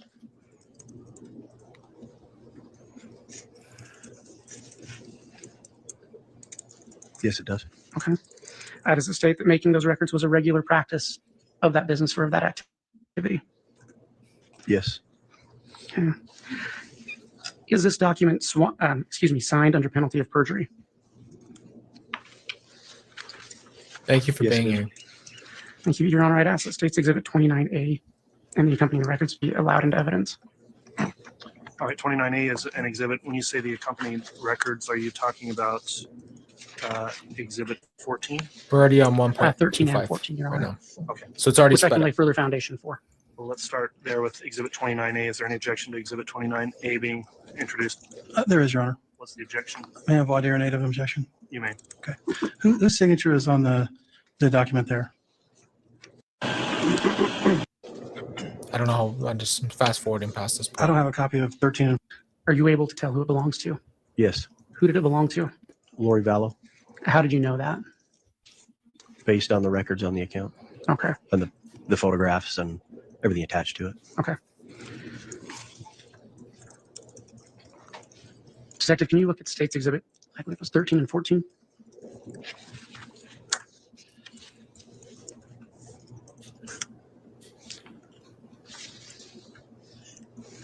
Do you recognize those documents? I do. What do they purport to be? Photographs of JJ, Tylee, and Alex in Yellowstone. Also a photograph of JJ sitting on a couch in red pajamas. Okay. And did you observe those photographs in that iCloud account?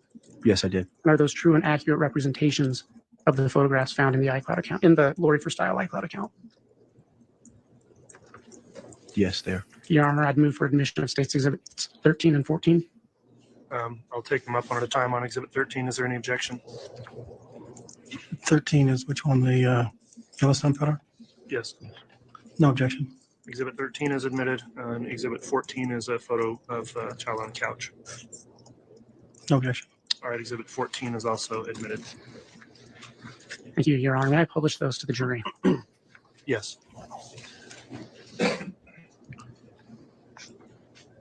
Mr. Thomas, you were able to see these courtesy copies before we publish them, correct? Prior to publication, yes. Okay, thank you. You can publish them, Mr. Wood, if you'd like. Thank you, Lisa. Detective, what do you observe in State's Exhibit 13? Thank you, Sandy. It's the photograph of JJ, Tylee, and Alex in Yellowstone. How do you know that's Yellowstone? I've been there before. I recognize it. Okay.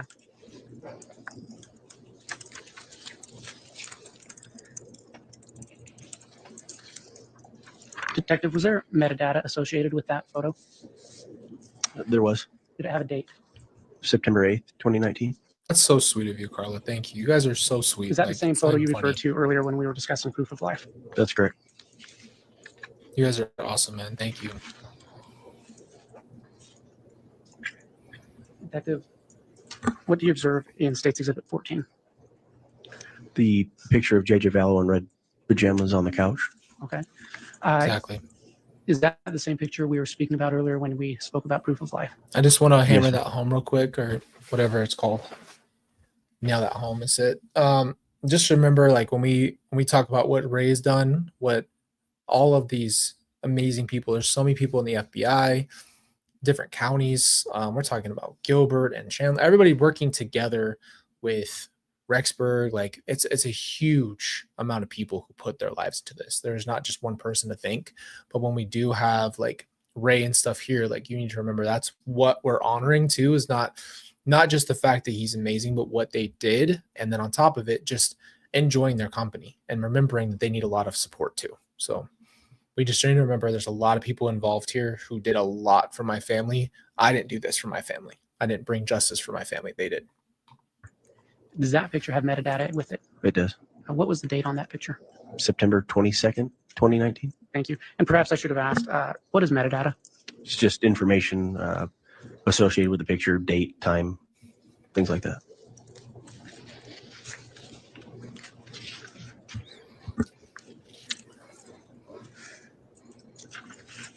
So, We love Detective, you at this too. point, So grateful for our community, all of you guys. we've spoken about your search for JJ and Tylee. Did any part of your investigation include working with Fremont County? It did. Did any part of your investigation involve Tammy Daybell? It did. Okay. Uh, as part of your investigation, did you learn that Tammy Daybell had died? Yes, I did. Do you know when she died? October 19th, 2019. Okay. And did you learn of any other incident regarding Tammy? Yes. What was that? That she was possibly shot at on October 9th, 2019, outside of their residence. Okay. They do. A lot of it. Detective, as part of your investigation, did you help execute a search Wow. warrant on the Daybell residence? I didn't know that. Yes, I did. When was that? June 9th, 2020. What is the address of that residence? 202 North, 1900 East, Fremont County. Okay. Now, just for clarification, what city is that listed in? It's listed in Rexburg. Okay. But it's in Fremont County. Okay, because Rexburg is normally in Madison County, Correct. correct? Yes. 100%. As you executed that search warrant on June 9th, what was the first thing you did? On June 9th, we I hope so. got to Chad Daybell's residence at approximately 7 in the morning. We went and made contact, knocked on the front door. Chad Daybell's son, Mark Daybell, answered the door. He had a bowl of cereal in his hand. He was eating cereal. It was early in the morning. And we informed Mark why we were there and that we needed to speak with Chad Daybell. Okay. Yes. Exactly, Chris. Then what happened? Mark told us that his dad, Chad, was still asleep and directed us to Chad's room, which is it's like a loft There he room is. that was above the garage area. So we walked us through the house and to the stairwell of Chad's room. Guys, just remember that they feel this. This was real, and that's what makes it so different, and that's what makes it so hard. It's like there was a lot of lives poured into this, and you can hear how much it matters to them. And what did you observe then? We walked up the stairwell, announced ourselves. Chad was still asleep in bed as we came around the little half wall. Chad sat up. We told Chad why we were there, that we had a search warrant, search the property and the residence. He asked if he can get dressed and get some clothes on. We allowed him to do that. And then he walked back downstairs with us into the kitchen area. Okay. What happened then? Chad asked to contact his attorney, and at that time it was Mark Means. Chad was allowed to contact his attorney. He spoke on the phone with his attorney in the kitchen area. His attorney asked to speak with one of our detectives, but was referred to speak with the prosecutor at that time. Okay. What happened after that? After that, we went into the front room where Chad was given a copy of the search warrant. He sat in the recliner closest to the door. He reviewed the search warrant. His children at that time were sitting on the couch across from him. He asked if he needed to leave or his children needed to leave. And we explained to them they didn't need to leave. They were free to stay, but if they stayed, they would be accompanied by an officer for safety reasons. At that point, his children stated they were going to go, and Chad stated he didn't know whether he was going to go or not, but asked to go make a phone call out in his vehicle that was parked in the driveway. Okay. What did you do then? At that time, the children were allowed to leave. We walked outside in the front yard area. Chad got into the driver's seat of a vehicle that was backed into the driveway. He was on the phone talking. In the meantime, there were the FBI ERT team, the evidence recovery team, arrived on scene along with other detectives now that the scene was safe to arrive. And they began marking off different areas in the backyard, just setting up for the search warrant and what we needed to do that day. Okay. Who aided it? Who was a part of serving that search warrant that day in terms of law enforcement? The FBI evidence recovery team, Fremont County Sheriff's Office, Rexburg Police Department, the Idaho Attorney General's Office, believe that was it. And did you assist in the actual search that day? Yes, I did. Okay. You spoke about Mr. Daybell or Chad Daybell sitting in a vehicle in his driveway, correct? Correct. Did you observe him? Were you able to observe his behavior during that time? I was. Mr. Daybell was sitting in the driver's side facing west. He was on the phone. And while he was on the phone, he had the phone in his right hand. He was intently looking over his right shoulder. He would talk for a second, look back over his right shoulder, watching what was going on behind him to his right, excuse me. So we positioned ourselves to see exactly what Mr. Daybell was concerned or looking at. And when we positioned ourselves that way, we could see Mr. Daybell. Your Honor, I'm going to object. This is information that's calling for speculation, and he's speculating about what Mr. Daybell was seeing at the time. Your Honor, I can ask some more questions. All right, the objection is sustained, but nothing to strike on the response yet. If you'll ask another question, Mr. Wood. At any time, did you go stand by where Mr. Daybell was sitting? We did. Okay. Did you speak with him at all? We did.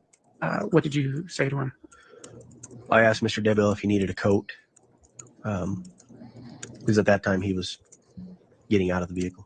Okay. You testified that he had been looking over his shoulder. Correct.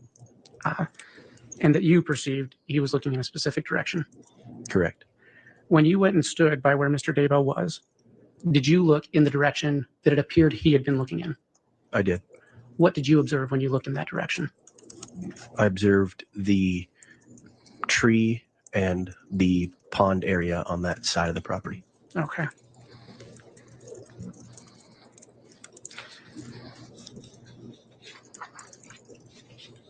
After that, what did you do to aid in the search of Chad Daybell's property? We were given certain tasks by the head of the FBI ERT to do different things. There were multiple people there. So at that point, my original task was to sift through the fire pit that was located on the property. And what was the purpose of that? To see if there was anything of evidentiary value in the fire pit. Okay. You spoke about a pond area. Did you observe any activity by the search team in the pond area that day? Yes, I did. When did that start? Time-wise, Yes. roughly 9 o'clock, maybe Okay. in the morning. And what did you observe? While we were sifting through the fire pit, there were a lot of people going towards. Oh, okay, guys. It just immediately jumped into part 2. This is another 2 hours for Ray to finish. It's 2 hours and 17 minutes. So just give me 1 second, because we can do this. We can do this. It's just kind of part of me wants to just be done with all of it at once. I just don't want to. It feels like an effing emotional roller coaster ride like this, and I'm clicking to the top.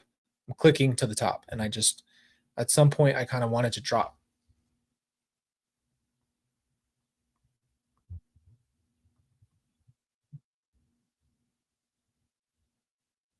Just texting Kel, man. Thank you guys for being here. Thank you for being here, dude. You make me cry. Because I feel for you. I know what you saw back there was hard, I know what you went through is real. So thank you for being here, man.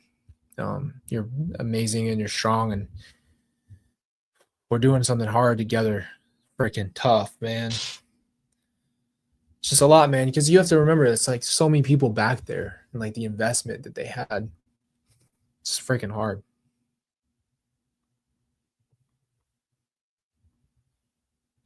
All right, let's get this. Let's get it. Let's do it. Let's just rip this Band-Aid off. Pond area underneath the tree. And so we were called over to assist in that location. One moment. All right, we can do it, man.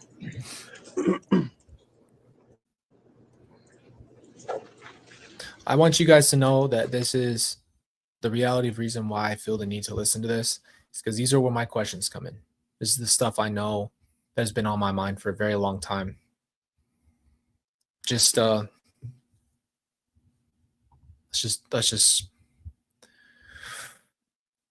just get it out of the way. Let's just be done with this part of life and face reality. And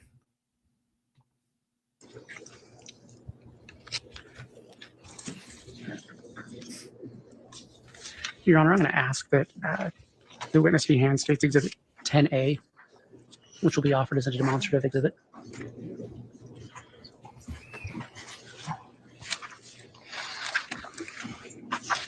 Just have it for now. appreciate all of you guys, man. Thank you.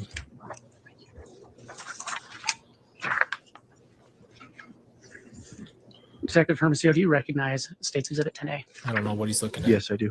Okay. Did you produce State's Exhibit 10A? I did. What tool did you use to do that? Google Earth? Okay. And do you recognize the property in 10A? Yes. Was the purpose of producing that to aid the jury in understanding the various locations you're talking about today? That's correct. And is that have you been on that specific property? Yes, sir. And is that a true and accurate representation of the Daybell property? Yes, sir. Your Honor, I ask that State's Exhibit 10A be entered for demonstrative purposes to aid the jury in understanding these locations. Any objection? May I aid in an objection, Judge? May I go there? Yes. So you indicate that you are depicting this as a true and accurate depiction of the property. Have you ever done a flyover of this property? No. Okay. So you've never seen the aerial view of what this property looks like? Not the aerial view, no, but I've walked the perimeter of that property several times. And you looked up I would imagine I would have looked up at some point, and you saw the sky, probably. and you don't know what it looks like from the sky, right? That's correct. Okay. I'm going to object, Judge. He doesn't have the proper. Yeah, Personal- this is exactly where Lori got her line of questioning, is this guy. And I'm sorry, that was one of the stupidest questions I ever heard. He doesn't have the foundation to be able to say that this is what it is, what it purports to be. All right, what's the response from the state on the objection? Your Honor, the detective himself has been on the property multiple times. As he's testified, he was able to produce this just using Google Earth. And it's simply to aid the jury in the location of the items he'll be discussing today. For demonstrative purposes, I think the state, I think he has more than laid adequate foundation for that document to come in. All right, the objection's overruled. The court does find there's been sufficient foundation laid to introduce this, not for evidentiary purposes, but for demonstrative purposes to assist the jury in reviewing or referring to locations. So for that limited purpose, the exhibit is admitted. States 10A.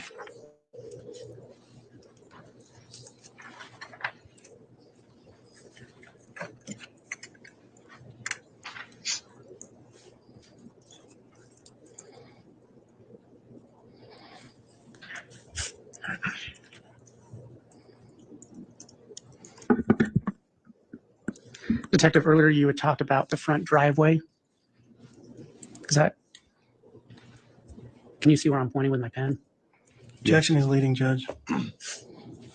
I'm just Overruled. asking a question. Is this It's a the leading area? question. I'm objecting to I the. overruled it, Mr. Okay. Thomas. Yeah, he's doing his job. Is this the front driveway you spoke of earlier? That's correct. Okay.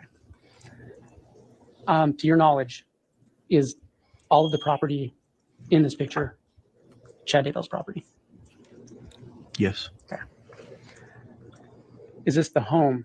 Can you see where my pen is pointing? Yes. Is this the home you went into when you made contact with Mr. Daybell that day? Yes. Okay. Is this the pond area that you referred to earlier? Yes, it is. And you mentioned a tree by it. Is this that tree? Yes, it is. Thank you. Detective, you talked about activity going on there. Did you go over to that area? I did. Okay, and what did you observe happening there? Initially, we had located an area of Yeah, the attitude is unnecessary. Exactly. concern because there was longer grass and weeds that were longer than about a 4x2 section where there was shorter grass and just a little bit of dirt showing. So initially, that's what caught our attention in that area. Okay. What happened there? The evidence recovery team began doing their thing as far as marking it off and getting it ready to excavate. Okay. Did you witness that excavation? I did.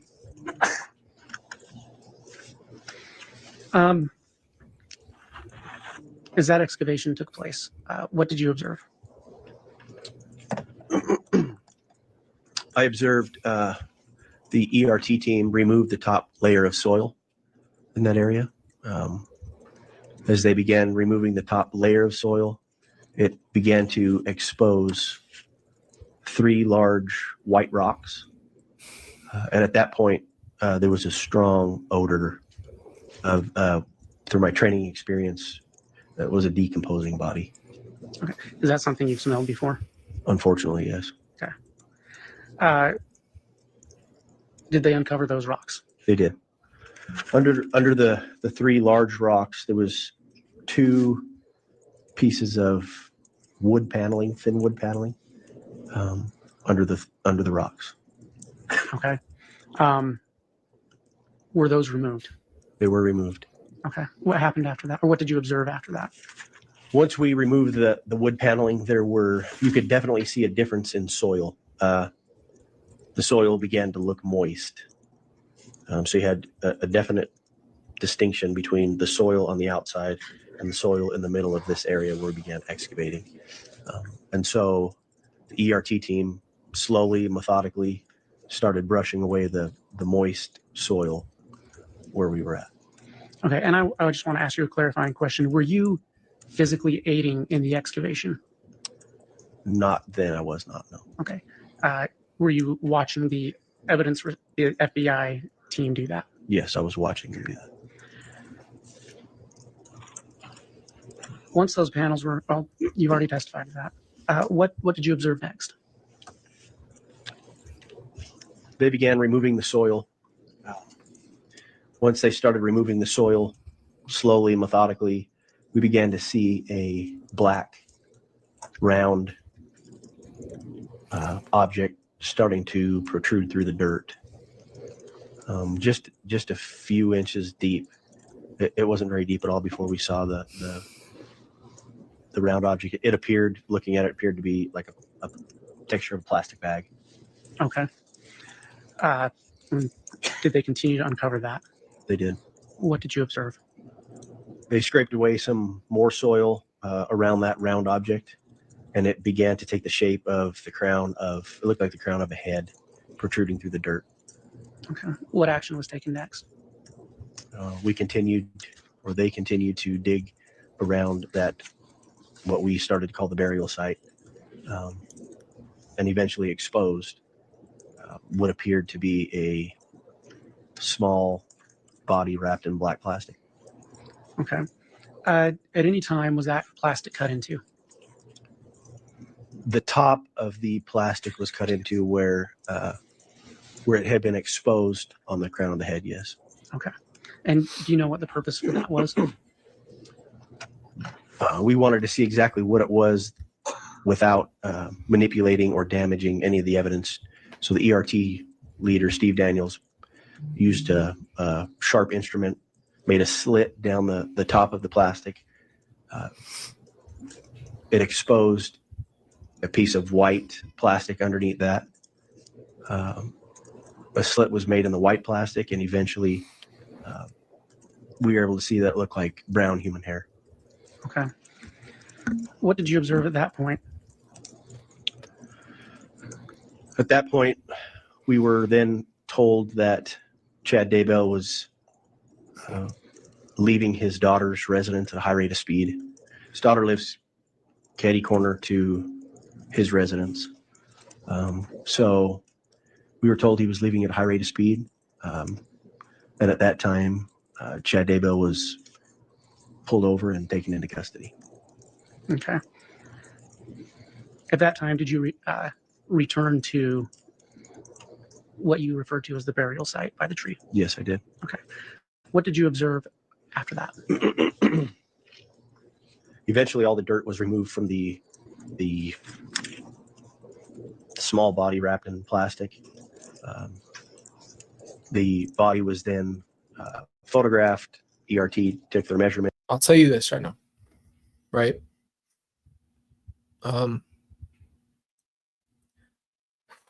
This is for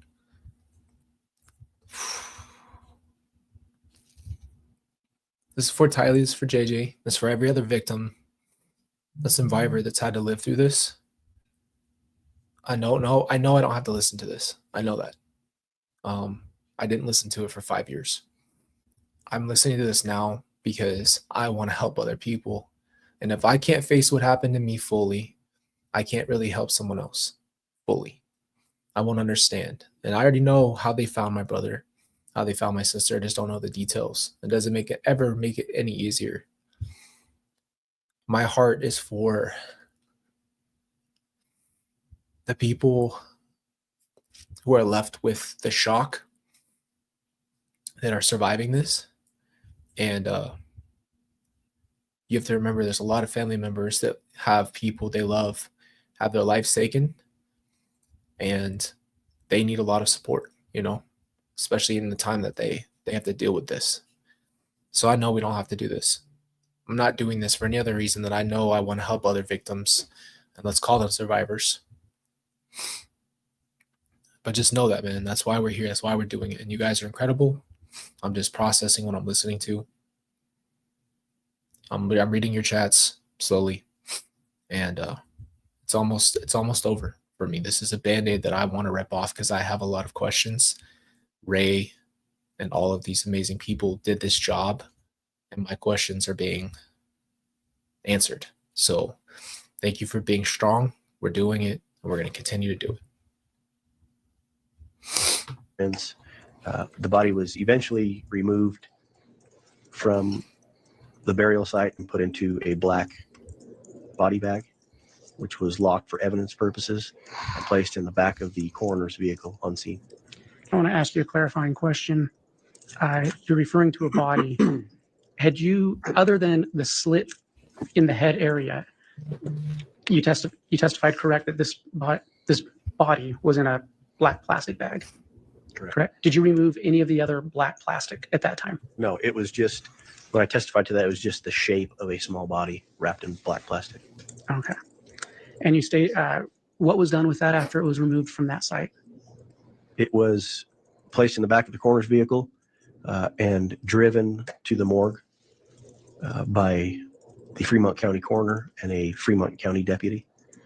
Myself and Lieutenant Ron Ball followed behind that vehicle all the way until we got to the morgue where it was turned over. Okay. After you took that body to the morgue, what did you do? We went back to the Daybell residence to assist with further excavation. Okay. Was there another area that was searched on the Daybell residence that day? There was. And if I could ask, is there a pointer that the witness can use? I think we do have a laser pointer available.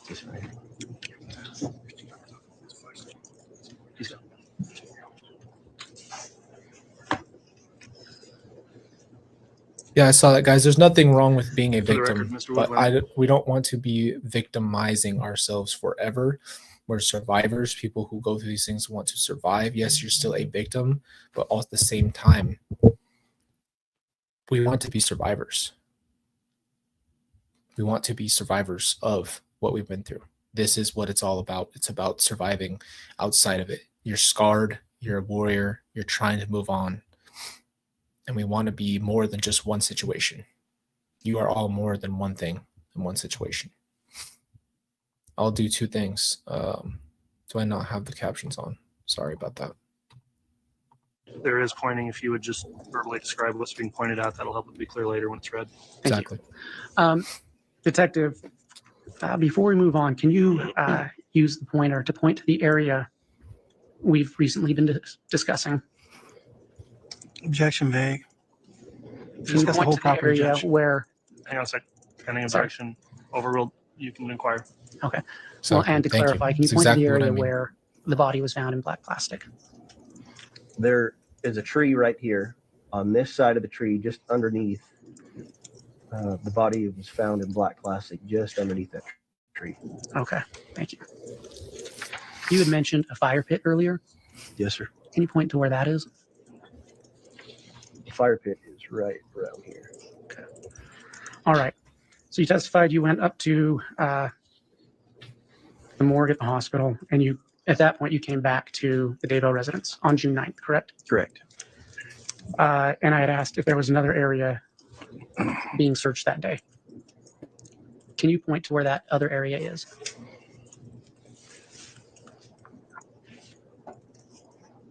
Right here. Okay. Could you describe that, Mr. Yes. Wood, please? Can you describe where you're pointing? So through the course of our investigation, it was brought up that that was known to the Daybell family as the pet cemetery. And they described the pet cemetery as having a little black dog statue that was right next to the pet cemetery. So that's how we knew it as the pet cemetery. And here there's a black dog statue. And so this was the pet cemetery area. Thank you. And what did you observe when you returned from the morgue? When I returned, the ERT team had already began excavating a part of that pet cemetery. They had dug down a little bit, not too much, and that's when I arrived back on scene. Okay. And what did you do at that point? At that point, I walked over to the pet cemetery area. I began observing. In digging down, they located items of interest that we needed to slow down and dig more methodically. So at that point, a few of us got on our hands and knees and began digging Exactly. around this moist section of dirt. Okay. And then what did you observe? As we began digging, we were on our hands and knees. We started to uncover just burnt flesh, charred bone. The smell was, again, of a decomposing body. We had to take turns digging because the smell was so bad. We could only dig for a couple minutes. So we slowly began digging that.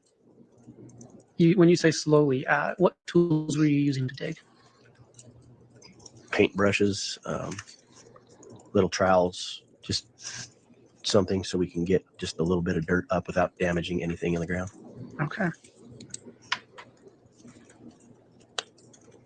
And what did you find in that spot?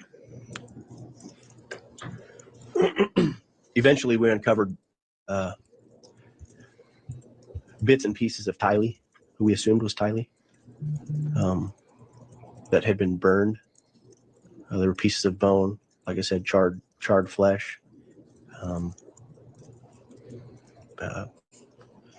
Just the best I can describe is just globs of flesh that were falling apart.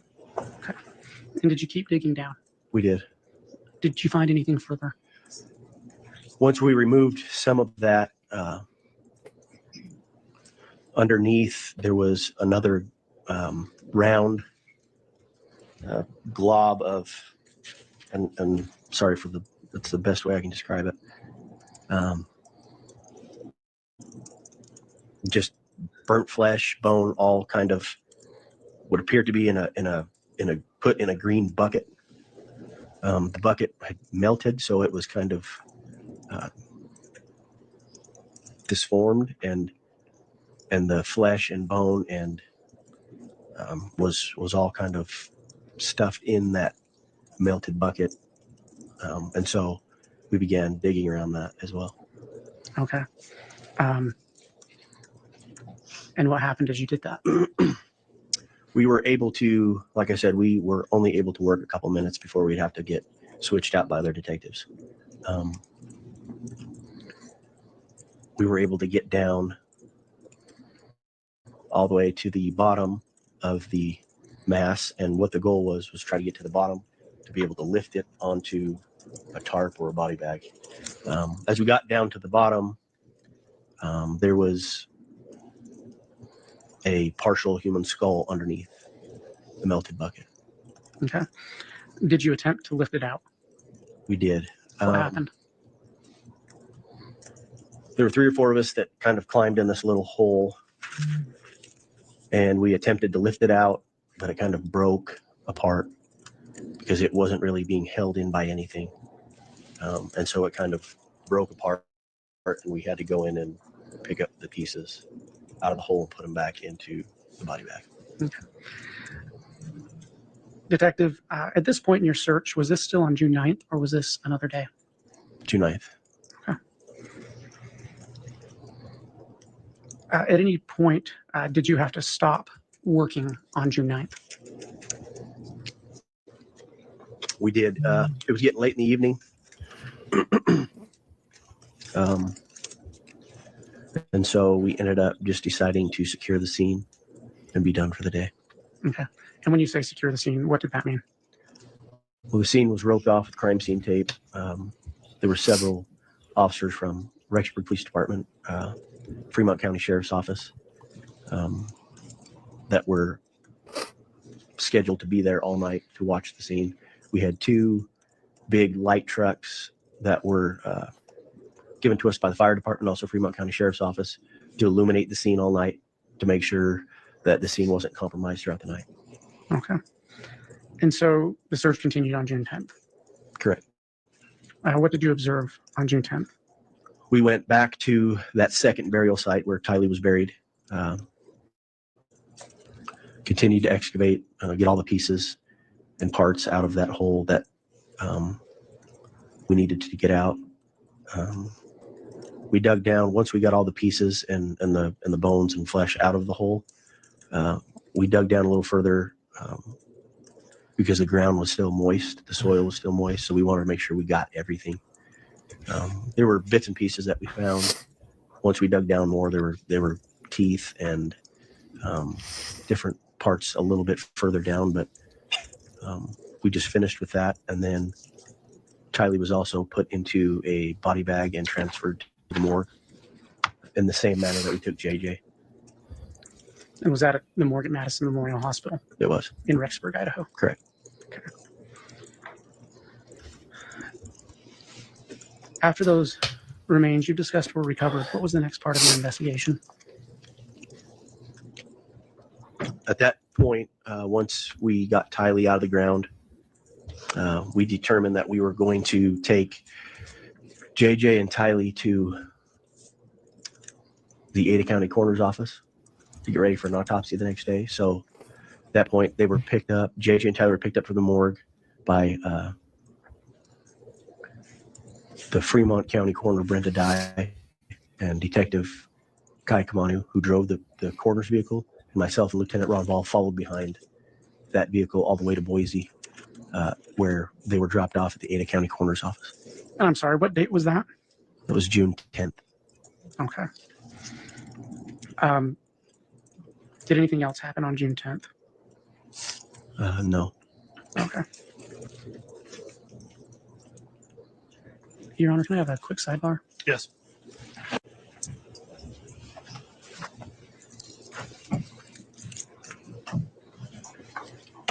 I'm just going to say something.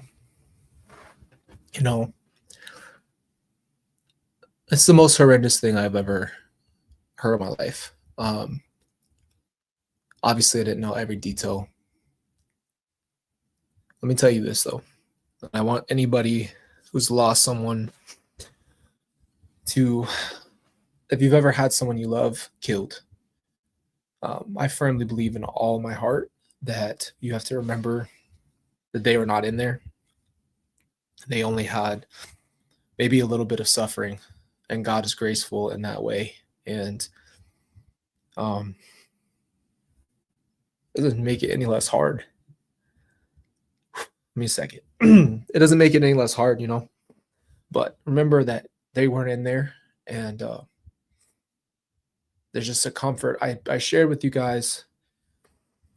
I shared with you guys on Instagram a picture of Tylee and JJ with Jesus.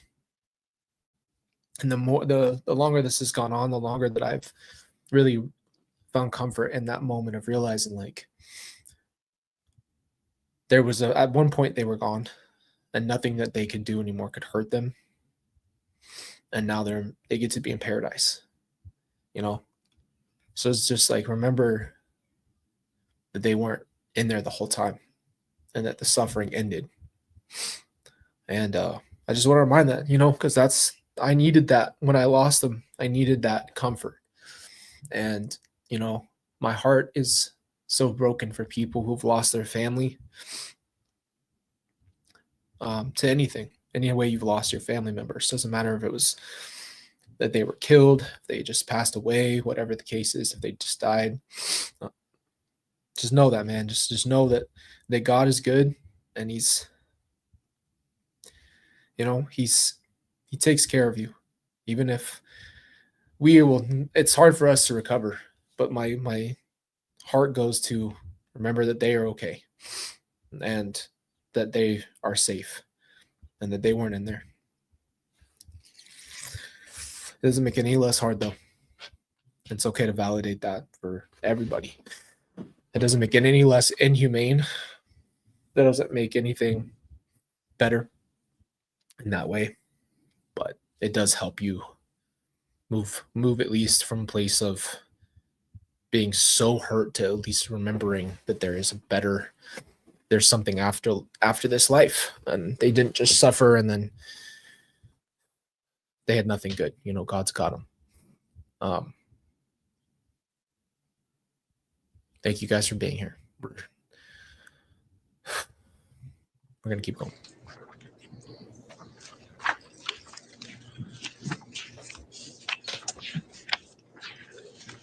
Yes. Thank you for every single person. I not know that you are on your hands and knees digging. And everything, man. You guys are amazing. I hope that you guys, as our community, can just recognize this moment for what it is. It's not easy. It'll never be easy. And there's a lot of people involved here. A lot. Continue your inquiry. Thank you, Your Honor. I'd ask that the witness be handed what's been marked as State's Exhibit 10B through 10L.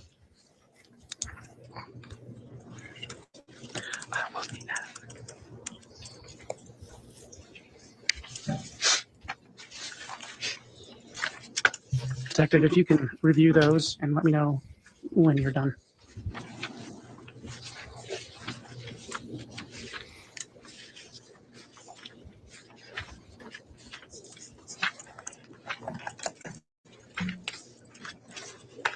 Okay.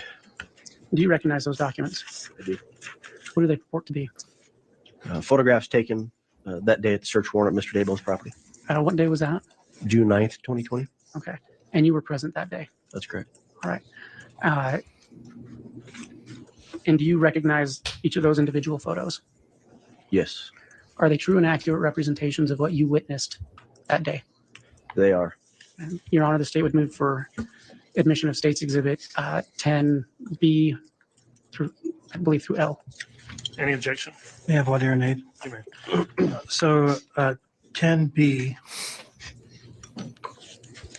that is a photograph of, what is that? What is that? That's the front of Mr. Daybell's residence. Okay. And you didn't take that photograph, I did not.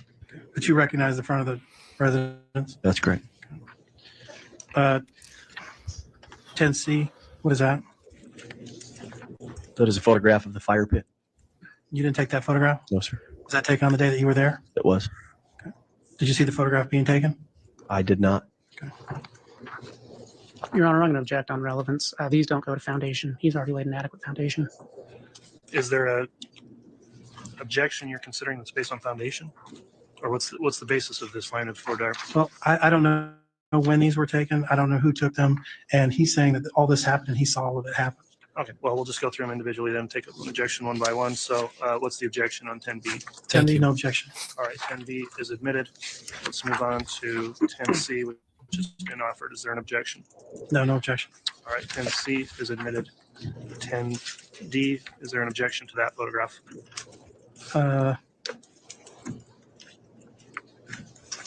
No. All right, D, Thank you, Stacy. 10 is I'm sorry admitted. for your loss. 10E, is there an objection to that? 10E, yes, there's an objection. What is the objection? I don't know what this is. It's just a photograph of a piece of some grass. All right, Mr. Wood, response? On where Detective, 10 do you have photographed 10E in front of you? I do. Okay. What does that purport to be? That is what I earlier testified to with the long grass and the short grass and a little bit of dirt sticking out where JJ Vallow was eventually uncovered. That's the location. And do you know where this location is? Yes. Can you point to it on the demonstrative exhibit 10A?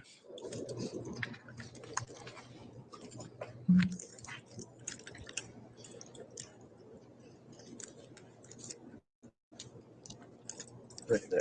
And what are you pointing at? It's just the northeast side of the tree next to the pond area. Okay, and the image depicted in 10E, you saw that with your own eyes? That's correct. Is that a true and accurate representation of what you witnessed that day? Yes, it is. State moves again for admission of 10E. Any objection? With that foundation, Your Honor, no objection. All right, thank you, Mr. Thomas. So 10E will be admitted. What's next to look at 10F? Is there an objection to that? There is, Your Honor. I don't know what that is either. All right, Mr. Wood, if you lay some extra foundation on that one, please. Detective, do you have State's Exhibit 10F in front of you? I do. What does it purport to be? That's the exact same location as 10E, except with the topsoil uncovered. Okay. And is that a true and accurate representation of what you witnessed that day? It is.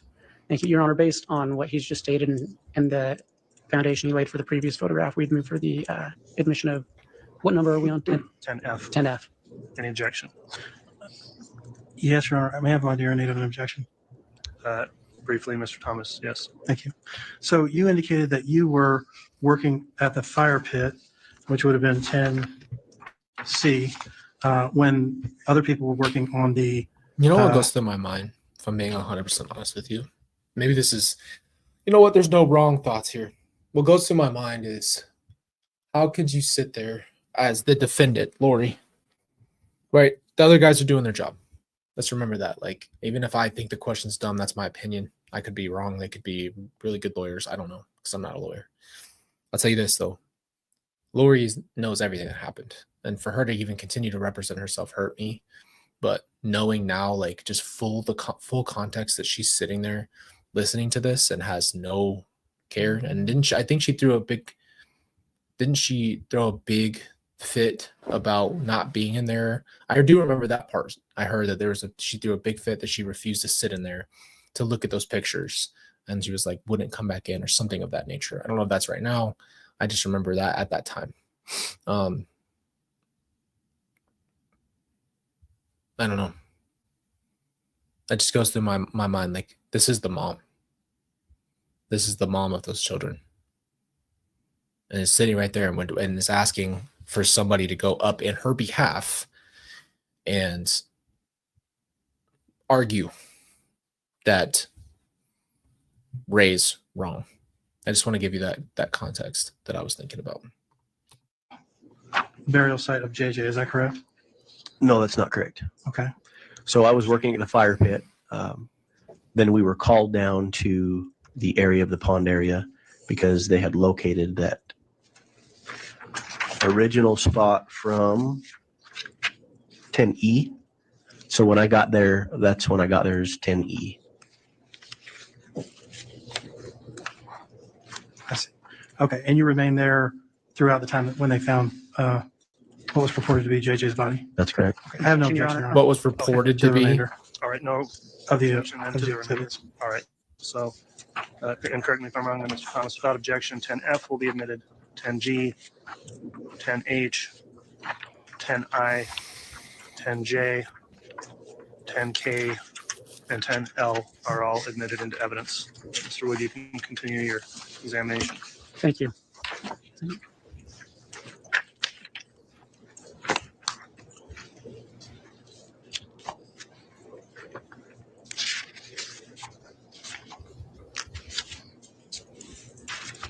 Detective, can you describe what you observed in State's Exhibit 10B that morning? That's the front of Mr. Daybell's residence. He was parked in a vehicle just in front of this vehicle backed in. So that's not the vehicle that Mr. Daybell was sitting in, but parked in front of that one backed in. Okay. And is that the area where you went, where you observed him looking over his shoulder? That's correct. And you testified that you went to that same location to see where he was looking, correct? Correct.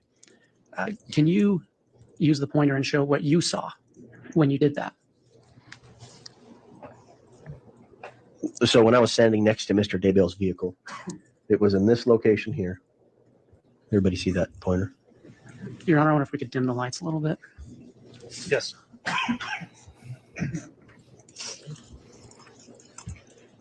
I was standing in this location on the driver's side. He was backed in on the driver's side of Mr. Daybell's vehicle. Let me just say this. Lori doesn't care. She doesn't care. She does no, there's no regret. You know, her tears. Yeah, this was hard. Thank you, Natalie, for checking in. I'm not gonna lie to you. Let's just go over what happened just for a second. I'm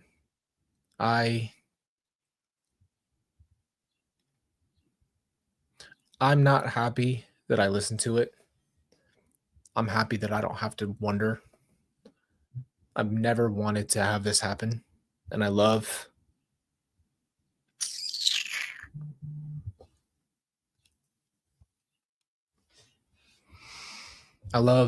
my brother and my sister, man. So this sucks. This is reality and it effing sucks. And, you know, I've had to deal with the fact that I know Lori doesn't care. She doesn't care that she killed everybody and left me for whatever reason. So it's not an easy position to be in, and it's heartbreaking. It'll never be easy, no matter how long it's been.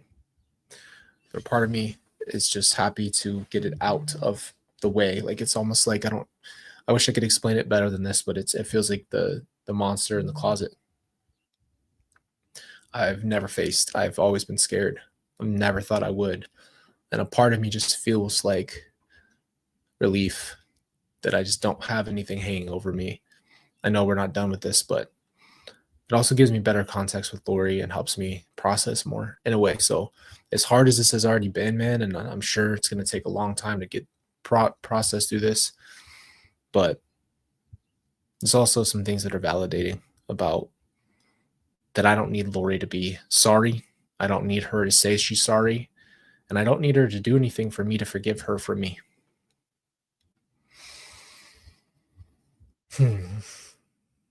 I don't need her to tell me she's sorry.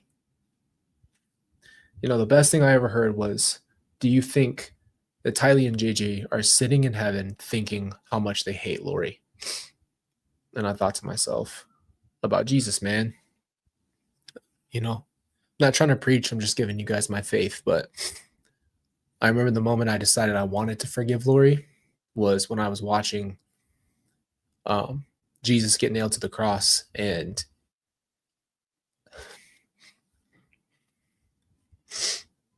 he just said,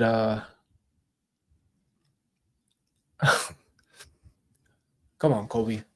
He said, forgive him, as he's actively dying.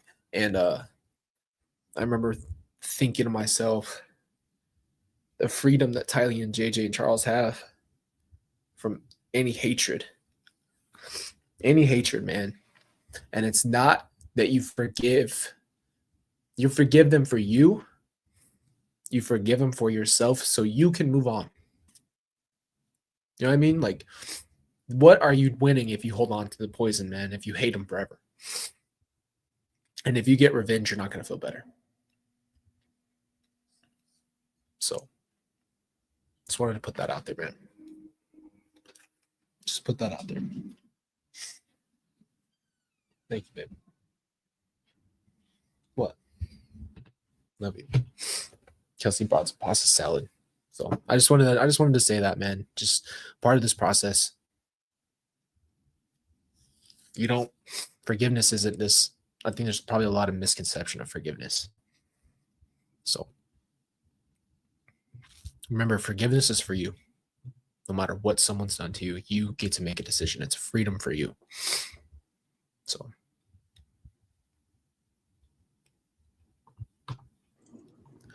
And when I was looking this way, it was directly to this tree here, which is where JJ was located, just underneath this tree. Thank you.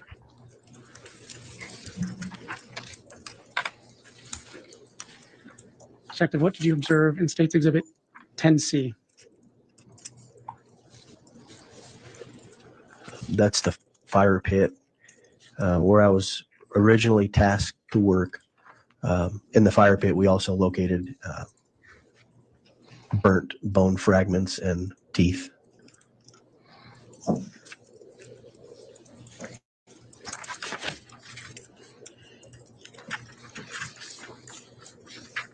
What do you observe in State's Exhibit 10D?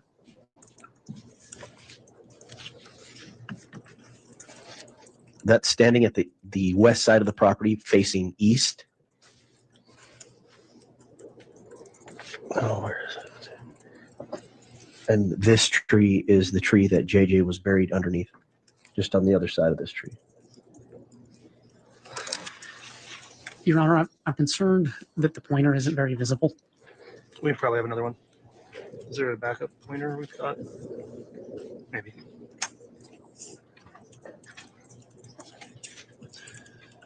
And if not, would it be possible for the witness to stand at the picture and point? If it's just a moment, I think we can get one rounded up here.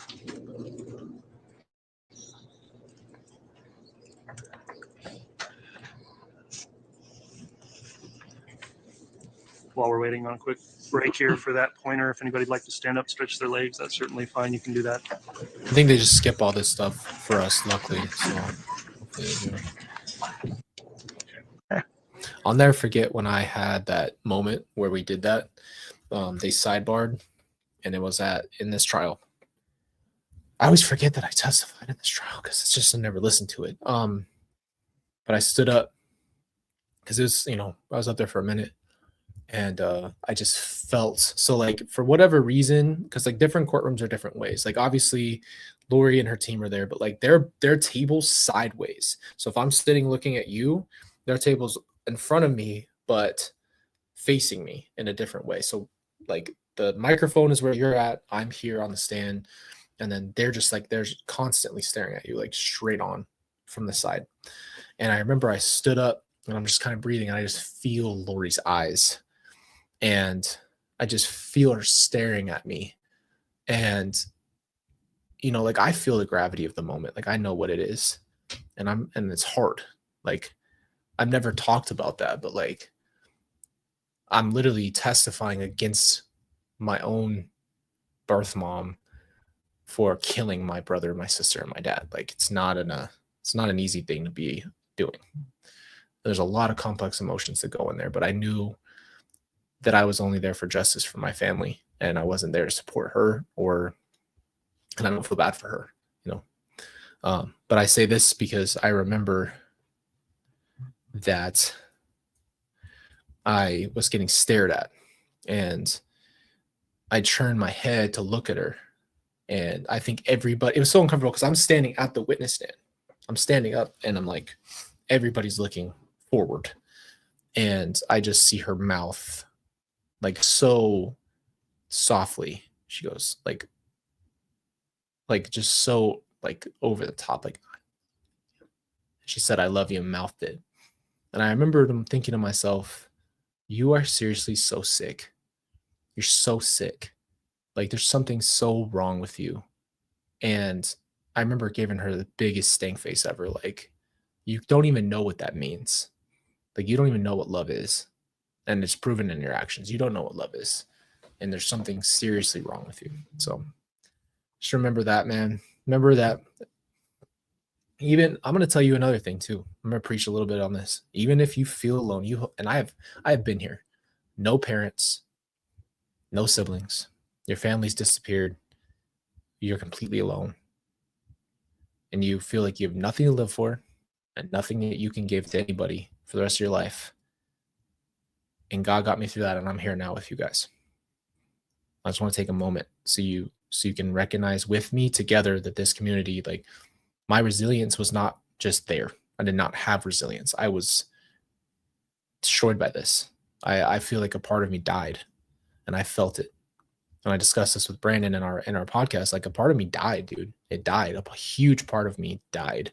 And then I had to be reborn into a completely different person who has gone through this. And, you know, obviously I'm not trying to get all ridiculous. Like, I know I'm still the same person. I don't think I died and was reborn. I'm just giving you examples, but it feels like that. And, you know, this resilience that we talk about was not something that I just naturally had. I was actually a really scared, very scared, lonely kid, scared of everything. And I never thought I could handle anything. So,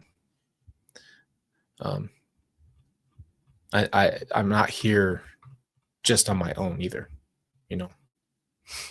And you guys are such an amazing community. I don't know anybody else who I would want to do this with other than all of you guys. Yeah. She made me feel like she still loves me, which I know is not true. So that was another acceptance.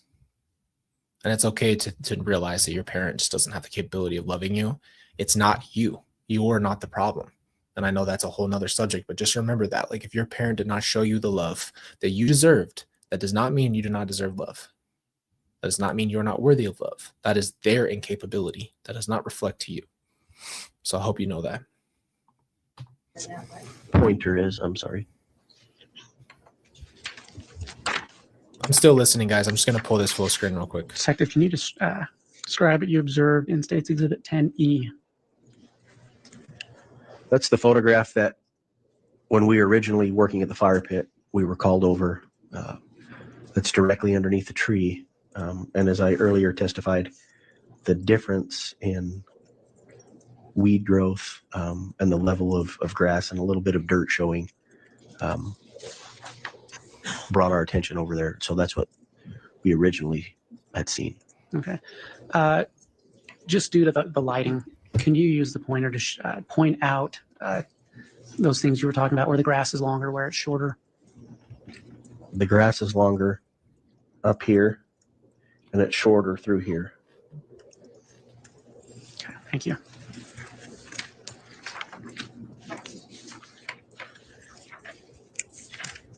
What did you observe in State's Exhibit 10F? This is a photograph of after we had removed the topsoil. You can see we started to just the first little layer of topsoil. Once it was removed, you could see the beginning of the white rocks starting to protrude through the top of the dirt there.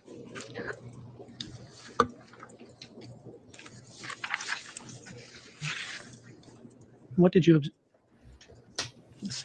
observe in State's Exhibit 10G? This is a photograph of once that topsoil was removed, the three white large rocks, the small rock. You can see right here is part of the wood paneling I described earlier underneath the rocks. We also noticed that the roots were cut along the burial site. Okay, so just to clarify, the excavation team did not cut those roots? That's correct. They were already cut. Okay.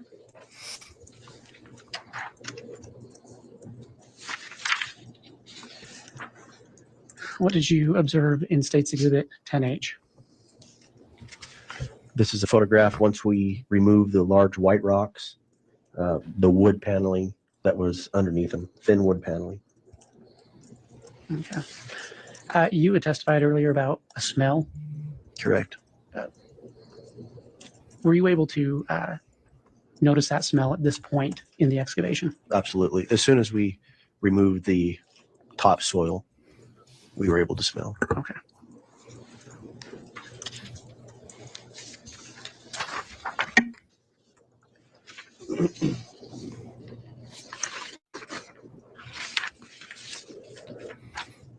It's hard to listen with everything that Ray went through. What did you observe in State's Exhibit 10I? This is a photograph of when the wood paneling was removed. As I testified earlier, the soil began to look different. It began to look moist. And we started to see that black plastic round object starting to show through the dirt. Can you use the pointer to point out that? So this is the moist soil that we started to see, and this is the black round plastic that started to come through.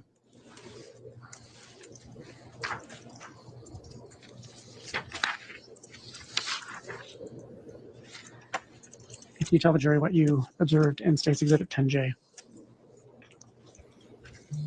Once we started to slowly excavate more of the soil, we were able to uncover a little bit more of the round plastic. And this is where it looked like to be the crown of a head sticking through the dirt.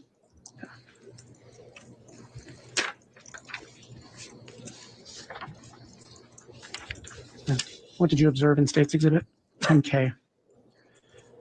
Once we saw the crown of the head sticking through the dirt, a small, sharp instrument was used to cut through the plastic, just enough to expose what was underneath. After we cut through the black plastic, there was another layer of white plastic underneath that. We cut through that, and that's when we were able to see what appeared to be brown human hair sticking out from the white plastic. So there's pieces of hair on top of the white plastic that fell off of the head. Also, you can see part of the black plastic starting to take shape in the burial site.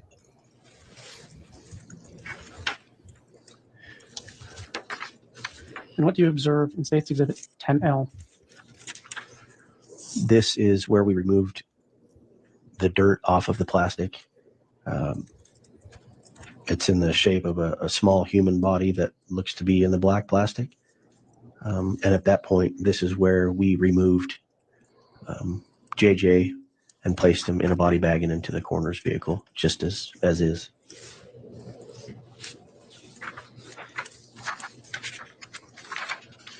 And what did you observe in State's Exhibit 10M? After we removed JJ, there was still moist soil. Counsel, I apologize. Which exhibit are we on now? 10M? We stopped at L, I think. Oh.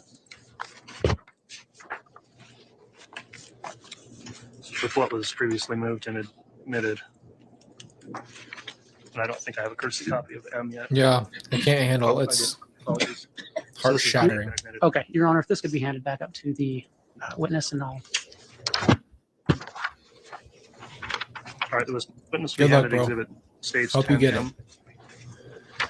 Detective, do you recognize State's Exhibit 10M? Yes. Do you recognize that? What does that document purport to be? The burial site where we Thank took you. JJ out of.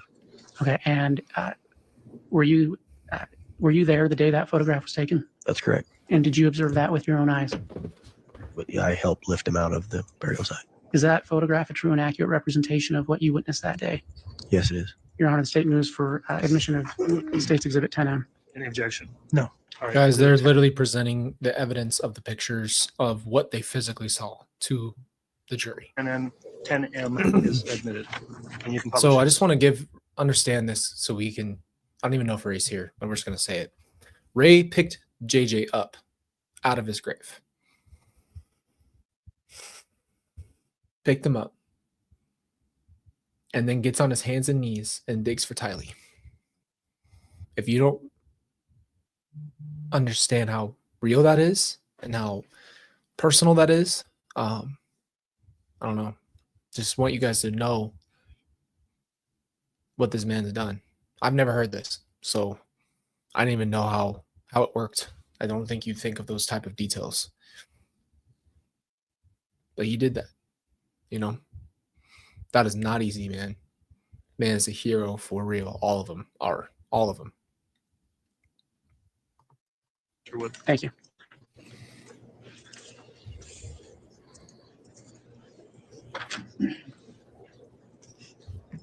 Detective, what do you observe in State's Exhibit 10M? That's the moist soil that was underneath JJ once we removed him. That's just from the body breaking down, body decomposition.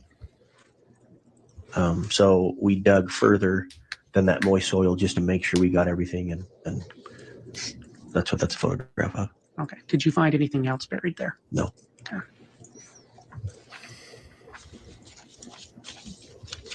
Just one moment, Your Honor.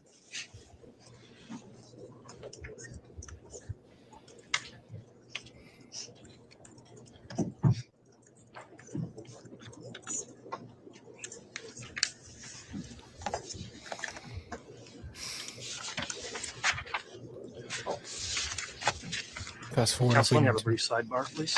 Let's skip this. We end up taking our lunch break. Thank you. Please be seated. I don't know where the timestamps are. I'm just going with KCR my gut. 2221. Unless I'm aware that your client would have a It was emotional this morning. And, Oh, hold on. she We're indicated- going to listen to at this this time. BS. So, Mr. Archibald, Mr. Thomas, I'm aware that your client would have a request at this time. I need to consider that request and hear argument from the state. We'll make a determination and then proceed forward, regardless of the determination with additional evidence today. So, would it be Mr. Thomas or Mr. Archibald making the motion at this time? Ready for this? I will, Your Honor. This All is right, the Mr. BS I Archibald, was if you'd talking like to about. make your motion at this time, you may. Your Honor, my client wishes to waive her presence at the testimony for the remainder of the day. It was emotional this morning, and she indicated to us she did not want to attend this afternoon. There is a rule that contemplates a defendant waiving their presence. Would ask the court to review that rule. And Are you absolutely kidding me? Are you absolutely kidding me?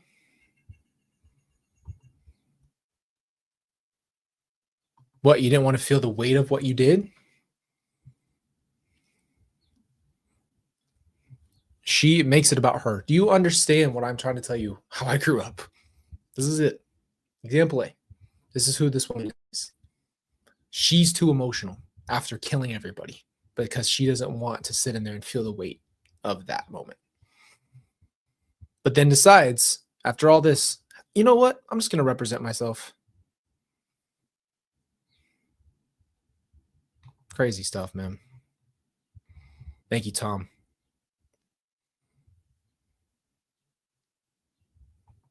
Yep.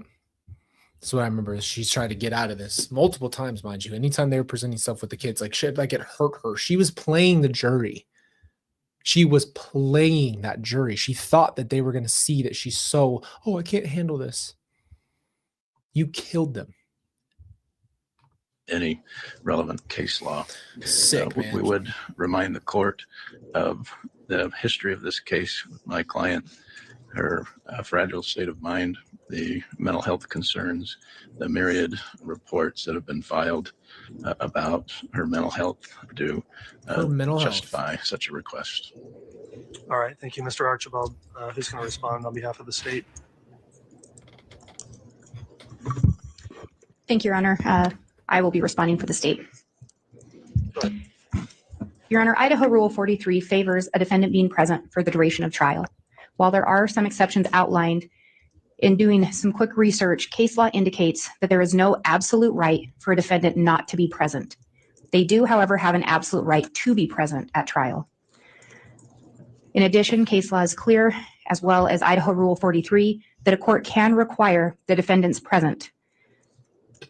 Similarly, to the extent that a court can order a disruptive defendant to be bound and gagged and remain in court, it is clear this is how important it is to have a defendant present for the proceedings. Further, the state of Idaho also has a right to have the defendant present for the duration of trial. This isn't the first time that this court has dealt with the defendant's refusal to participate in the proceedings or come out for proceedings. We respect that it is the court and not the defendant that controls the proceedings and how they move forward. If this court is to consider the request of the defense counsel for the defendant not to be present, the state would request that this court conduct an inquiry with the defendant on the record. I think case law is clear that that is a requirement in order for finding that the defendant does not need to be present. But I would again indicate case law is very clear, as well as Rule 43, that this court could override the defendant's request not to be present and require her presence in the courtroom. You're sweet. Further, if the court is to have the inquiry and determine that the defendant is going to be allowed to Maybe that'll refuse work. to participate in certain portions of the proceedings, You can take that. the state would request a jury instruction reflecting such that it was due to no fault of the state, but that the defendant chose not to be present for certain portions or certain evidence Thank being you. presented. We would further request that we receive a ruling today that the state will absolutely be able to comment during closing arguments on the defendant's refusal to be present during the showing of certain evidence. And we would ask that that ruling go into effect for any further portions of the trial outside of just today. If the court were to allow the defendant not to be present and we run into this issue again, that would be an ongoing request from the state. Wow. Thank you. She's All right, thank you, Ms. thorough, Blake. man. Mr. Archibald, having heard the state's argument, is there any rebuttal argument? I think jury instructions at this point would be premature. So typically there's a jury instruction conference at the end of the case. So I'd ask the court to reserve ruling on that matter. All right, thank you, Mr. Archibald. All right, well, this issue came up over the lunch hour. Spent some time with my staff attorney also researching the issue. I've heard argument from counsel, and I appreciate you taking the time Real. to Can quickly you imagine hearing that? research that issue. I am prepared to make a ruling. So Idaho Criminal Rule 43 is the rule that deals with the presence of the defendant. In addition, a defendant has the right to be present at their trial as secured by both the United States Constitution and the Idaho Constitutions. And there is some authority out there about a voluntary or involuntary absence after trial started. So walking through the rule, presence is required under 43A subsection 3 at every stage of the trial, including the impaneling of the jury and the return of the verdict. And then there's a set of presence not required list under 43B, which don't apply here. And then part C is waiving continued presence. So the rule does have some contemplation about presence being waived. And that states in general, a defendant who was initially present at trial or other proceedings waives the right to be present under the following circumstances. The first circumstance, part A, when the defendant is voluntarily absent after the trial has begun, regardless of whether the court informed the defendant of an obligation to remain during trial. The rule goes on to talk about the waiver's effect under part C2. If the defendant waives the right to be present, the proceeding may continue to completion, including the verdict's return and sentencing during the defendant's absence. There's one case in Idaho, fairly recent from 2021, called State versus Crop, I'm gonna 168 skip Idaho this. 94. Continue I know that I wanted to hear it too, trial. but I know it's going to take this a time. minute. Then we'll have the jury brought back in for additional evidence. So they kept her in. We know that. Detective Hermosillo, you testified earlier about meeting Sometimes- Isabel and Alex Fox, correct? Sometimes these are not accurate, just so you guys know.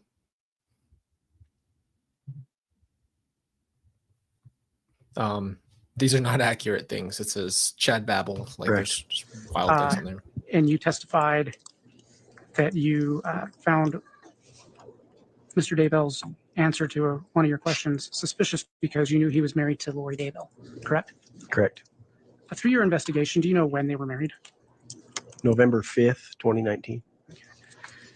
Your Honor, I'd ask that the witness be handed what's marked as State's Exhibit 30. And it will be offered as a demonstrative exhibit.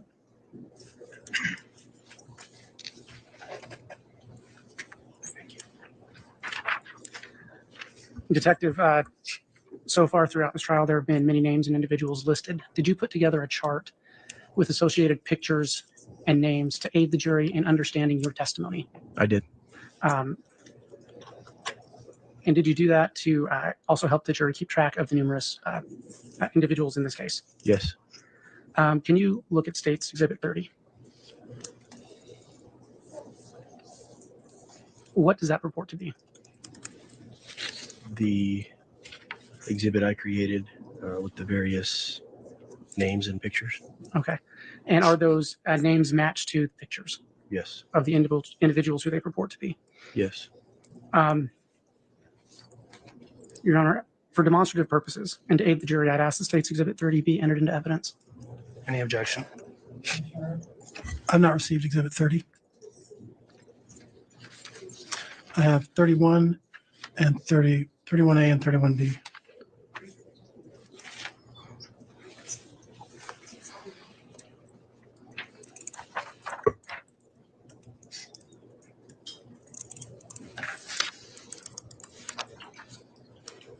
For demonstrative purposes, we have no objection to 30. All right, thank you, Mr. Thomas. Exhibit 30 can be admitted for demonstrative purposes. Thank you, Your Honor. May I publish that to the jury? Yes, you may.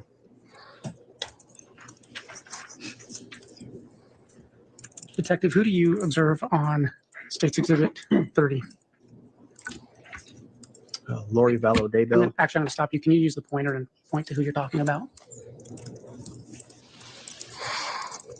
Lori Vallow Daybell, Charles Vallow, Alex Cox, Chad Daybell, Tammy Daybell, Tylee Ryan, Joshua J.J. Vallow, and Melanie Pulowski, also known as Melanie Boudreaux. Okay.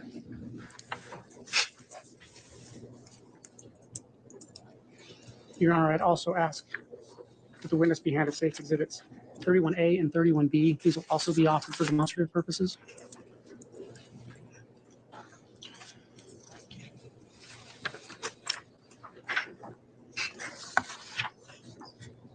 Detective, do you recognize State's Exhibits 31A and 31B?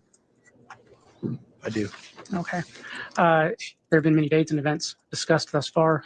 Did you put together a chart of times and events to aid the jury in understanding your testimony and tracking the dates and times discussed? Yes, I did. Is that what State's Exhibits 31A and 31B are? Yes, it is. Are the dates and times and the individuals listed there true and accurate representations of what have been testified to so far? Yes.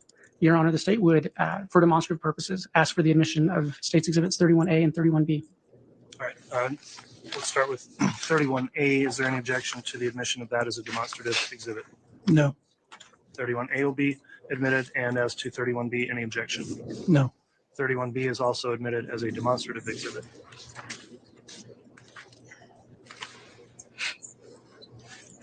May I publish those to the jury, Your Honor? You may.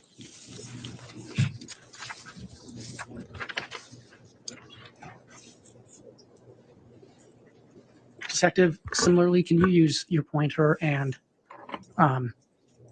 point out what you observe on State's Exhibit 31A? July 11th, 2019 is the day that Charles Vallow dies. September 2nd or 3rd, Lori, Alex, Tylee, and JJ moved to Rexburg, Idaho. Last known proof of life for Tylee Ryan was September 8th, 2019. Last known proof of life for JJ Vallow was September 22nd, 2019. October 2nd, 2019 was the attempted shooting of Brandon Boudreaux. October 9th, 2019 was the attempted shooting of Tammy Daybell. October 19th, 2019 is the day that Tammy dies. Similarly, Detective, can you point out what you observe on State's Exhibit 31B? 31B is the key dates of the investigation we had spoken about earlier. November 1st, 2019 is the day I was contacted by Fremont County. November 4th, 2019 is the day that I seized the 2018 Jeep Wrangler. November 5th, 2019 is the date that Chad and Lori were married in Kauai. Guys, the timeline of that is, you hear that? Like, that's not very long. By the way, I went in my little bubble so I'd eat and I wouldn't be in your face. But the timeline of this is actually crazy. It's almost like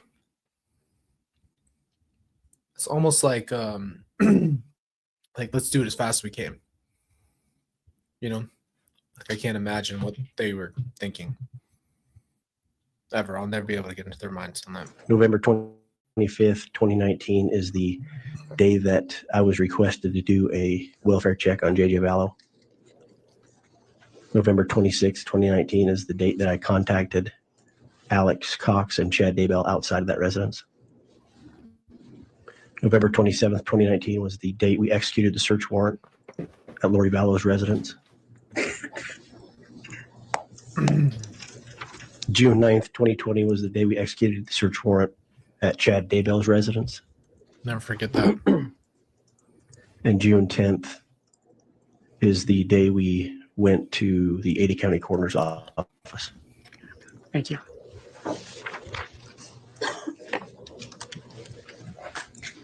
Insane.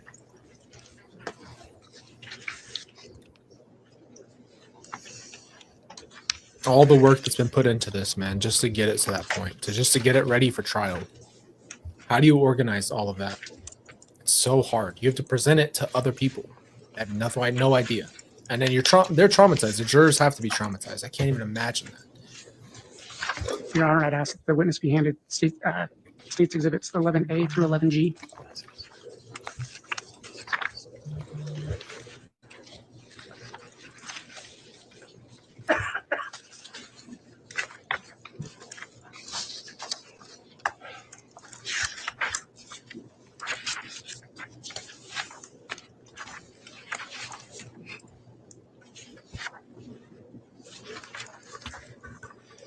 Use my long gold spoon, man.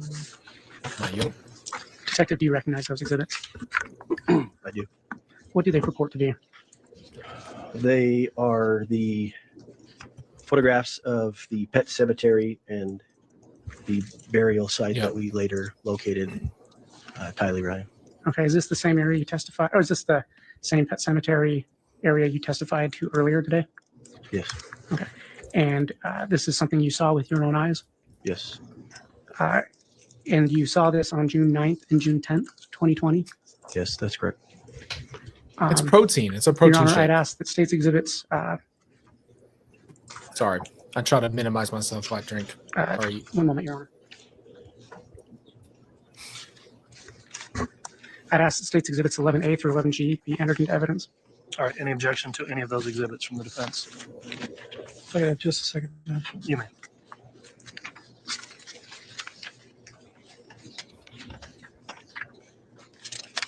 Yeah, exactly. No objection. Family Okay, tragedies.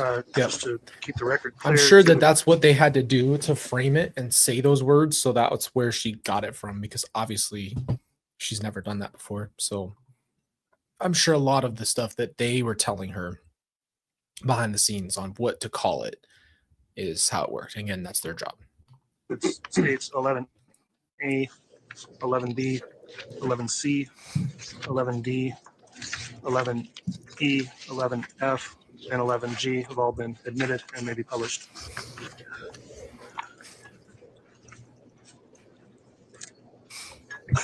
Oh, you guys want the real side of life? I'll tell you this. I used to dream about them every single day. And I kid you not, like, I don't think a lot of people talk about this stuff, but I dreamed about it every single night of my life. I dreamed about my family. And this was before I even knew where the kids were. So I was haunted by this for a very long time, actually years. I'd had night terrors from my childhood, but this was like next level stuff. And the last 3 nights, I have had really vivid dreams about my family. And yeah, it's just a real side of life, man. Not a lot of people probably talk about their dreams, but there's nothing wrong with dreaming about it, because there's nothing you can do when you're dreaming. That's really hard. It's really hard stuff. And I think your brain's just trying to work it out. So if anybody is watching this who's been through a hard time, there's nothing wrong with you. There's nothing wrong with you having those dreams, but they suck sometimes, They're tough. Detective, can you describe what you observed in State's Exhibit 11A? This is the pet cemetery. As I earlier testified, we knew it was the pet cemetery because of the black dog statue that was next to the post. Detective, can you, with the pointer, point out the black dog? Sorry. Right there. Thank you. Also in this photograph is the fire pit that is sectioned off that we were also going through, and the blue tarps, anything of interest or evidentiary value that we dug out of the ground were placed on the blue tarps. Thank you.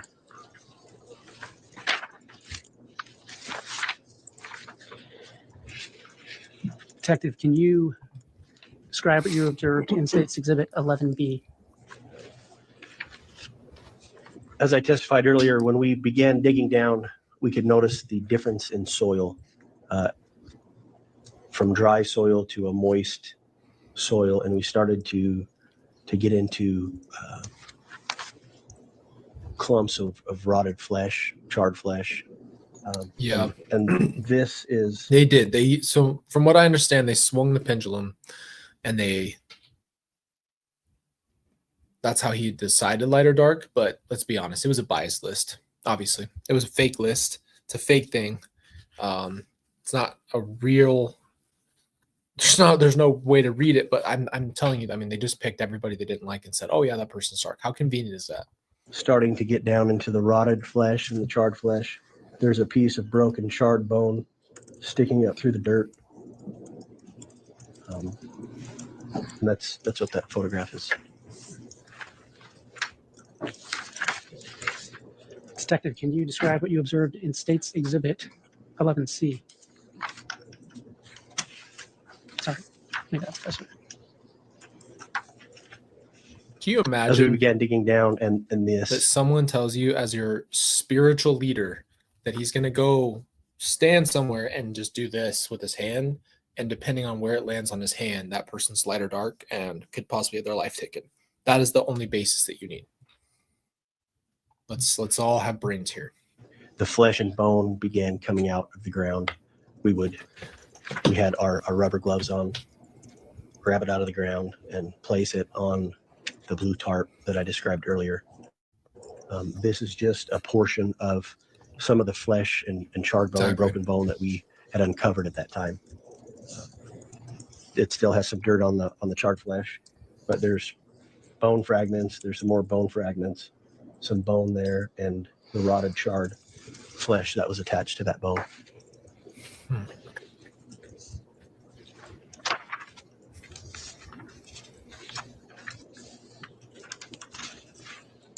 Detective, what did you observe in State's Exhibit 11D? When I testified earlier about the mass, the clump of flesh and bone that was placed into the melted green bucket, that's what you're looking at here. You can see the part of the plastic green bucket. There's parts of bone sticking out here. This area here is all burnt flesh, fatty tissue. There's organs that weren't completely burnt through all the way. Like it was just placed in the bucket and kind of stayed there. So we dug around that bucket the best we could. We would get in there and dig by hand with paint brushes or anything that we can get. Underneath this bucket, you can start seeing the partial remains of a human skull underneath the melted bucket.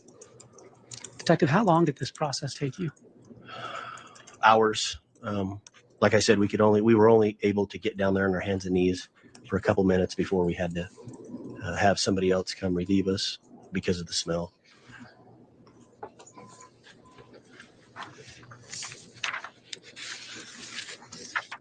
Detective, what did you observe in State's Exhibit 11E? This is a close-up of the partial skull that was under the melted green bucket. It was a plat bucket, and you can see the white lettering. There's an L there, but the bucket itself was melted, and all that was stuffed inside, and underneath there was part of the top of the skull, and we also found a jawbone underneath this portion here that isn't depicted in that picture.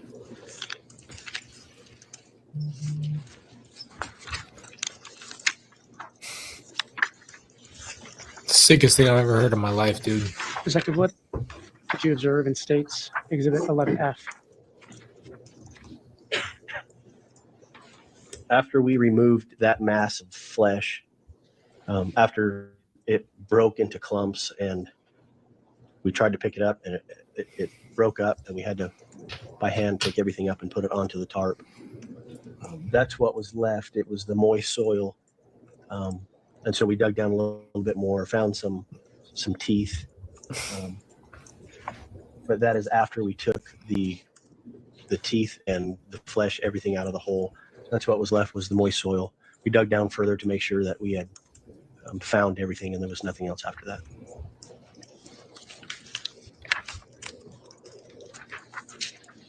And Detective, what do you observe in State's Exhibit 11G? This was part of Tylee that was inside of the bucket that had broken up when we tried to move it onto the mat or onto the tarp. There's charred flesh, rotting flesh. There's part of the top of a skull here. The orbital sockets are there. That's the top of the skull. These are just some of the parts that we had to get out of the ground and placed onto the tarp.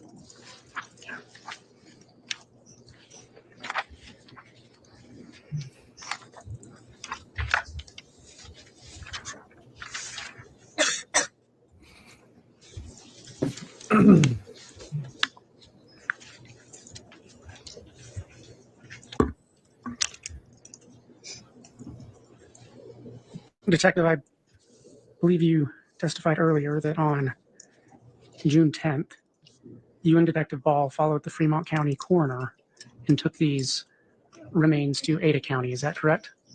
Yes, that's correct. Yeah, I'll And adjust what- this real quick. I did, and that was one of the worst moments ever, but I gaslit myself on that because I was like, no, that's not possible. There's no freaking way. There's no way I'm right about that. I've got to be wrong. Yeah, there was some. I have dreams that I used to write down. They were so vivid, and I even voice memoed and recorded some of those dreams. So when I woke up, because they were just so detailed, so detailed. It was really hard, and it was just never a break. So I'd wake up and think about it all day, then I'd go to sleep and dream about it. You know, no breaks ever. What did you do with them on June 10th? June 10th, we dropped them off and left JJ and Tylee with the Ada County coroner in their custody. And we agreed to come back the next morning on June 11th to perform the autopsy. Okay. And did you do that? Did you go back on June 11th? We did. Okay. What was the first thing you did when you got there on June 11th? Initially, we met with the medical examiner, Dr. Garth Warren. We met in his office. He briefed us with what we were about to go through, kind of walked us through what was going to happen. And at that time, he walked us down a hall. We put on booties on our shoes. We had gloves. We signed in on the whiteboard, everybody that was inside the room. And at that time, Dr. Warren and his team brought out the black body bag that had contained the black plastic bag that we had taken out of the ground that day before. Okay. What did you observe next? They cut the seal on the body bag and unzipped the body bag, and it revealed the black plastic bag that had the duct tape. He placed that bag onto the metal table.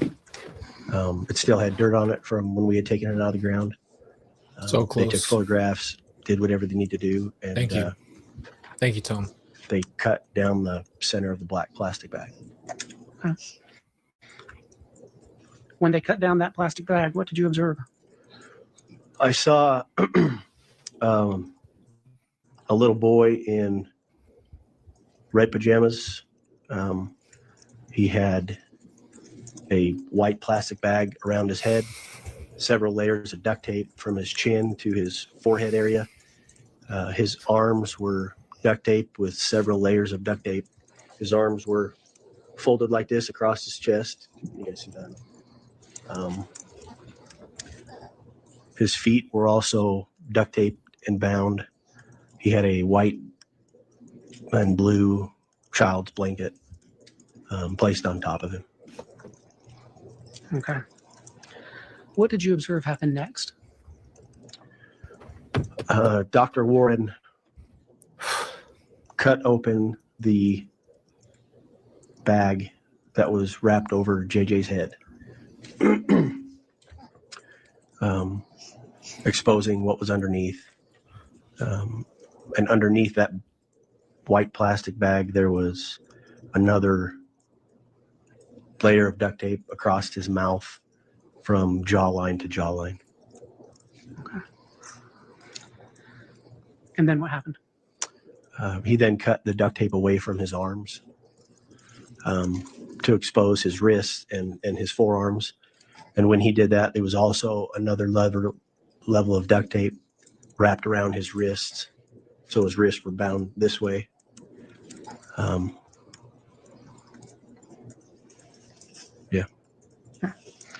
Did you remain for the entirety of J.J. Vallo's autopsy? I did. Once that duct tape was removed, what did you observe?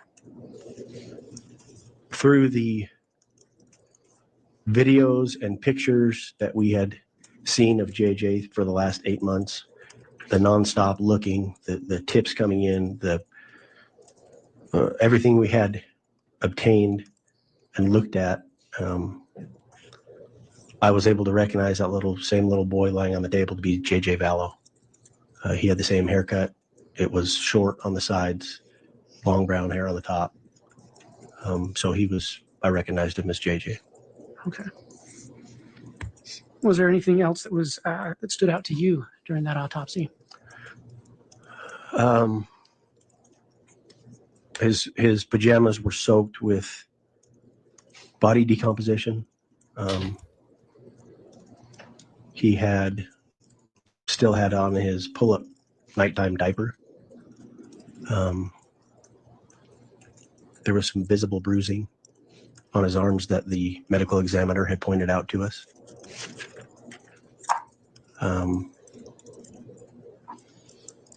So. Okay. Can you get her a tissue?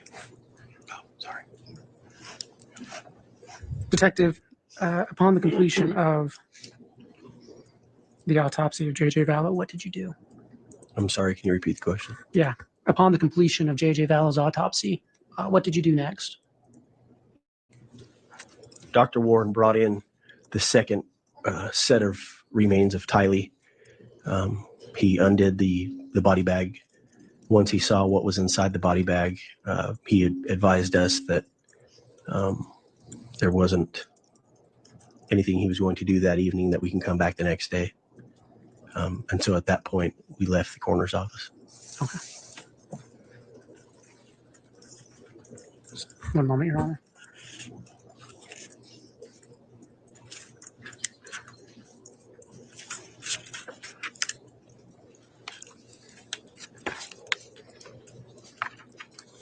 Your Honor, I'd ask that the witness be handed States Exhibit 12A through 12E.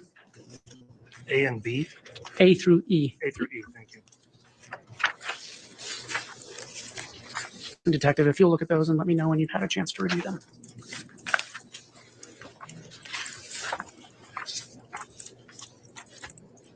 Okay. Detective, do you recognize those exhibits? Yes, I do. What do they purport to be? JJ Vallow, in the condition that we first saw him after they cut open the black plastic bag. So are these photos from the autopsy? They are. Okay. And you were there the entirety of the autopsy? Yes, sir. And you saw it with your own eyes? Correct. Are those exhibits, exhibits 12A through E, true and accurate representations of what you witnessed that day? Yes. Your Honor, the state moves for admission of exhibits 12A through E.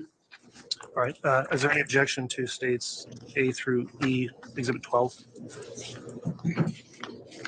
No, Your Honor. All right, states Exhibit 12A, 12B, 12C, 12D, and 12E are all admitted into evidence and may be published.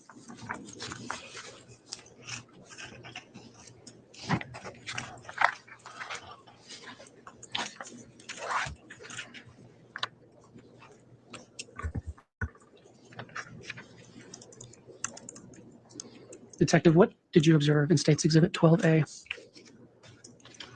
This is the first time we saw JJ once they cut down the black plastic bag that revealed what was inside. That's JJ with the white plastic on his head. You can see where we originally cut the plastic when he was in the ground to reveal his brown hair. But the amount of duct tape over his face, over his arms, the body decomposition is kind of what caught our attention. Okay. Is that the blanket? Is the blanket you referred to earlier in that picture? Yes, that's the blue and white child's blanket that was placed on top of him.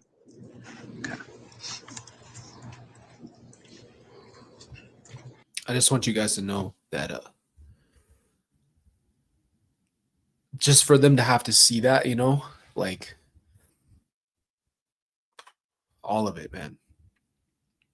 Heavy stuff. Heavy stuff, man. How do you do this to somebody? I don't know how you could ever do this to a human. You could ever hurt a human like this ever. It's the sickest thing I've ever heard in my life. It's the most violent thing that you could do is hurt children and take people's lives. So thank you guys for sticking through it. I just needed to let it out for a second. All right, we're gonna keep going. Guys, thank you for being here.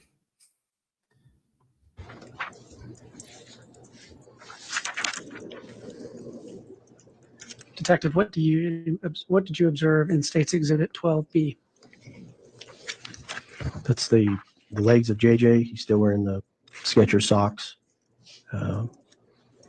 Still has on the red pajama pants, and his ankles are also bound with duct tape.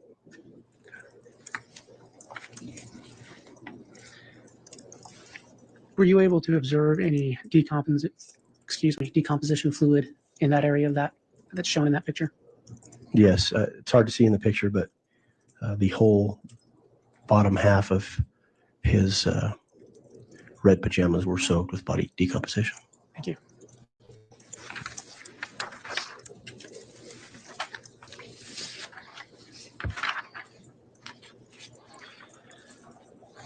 Captain, what did you observe in State's Exhibit 12C? This is after the medical examiner first cut down the white plastic bag. Like I testified earlier, he had a strip of duct tape around his mouth from jawline to jawline. As you can see, his skin's going through various stages of decomposition. But he was still recognizable with the brown hair and facial features that we had seen in the photographs for the last 8 months.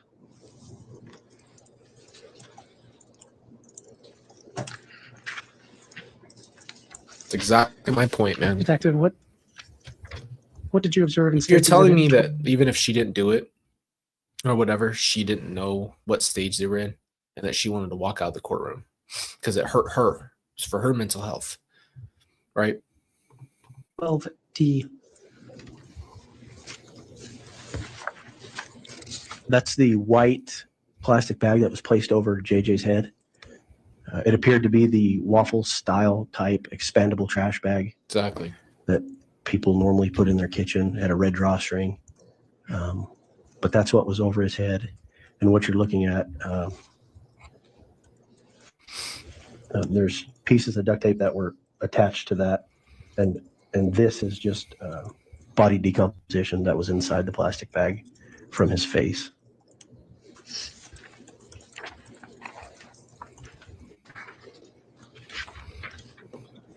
And what did you observe in State's Exhibit 12E?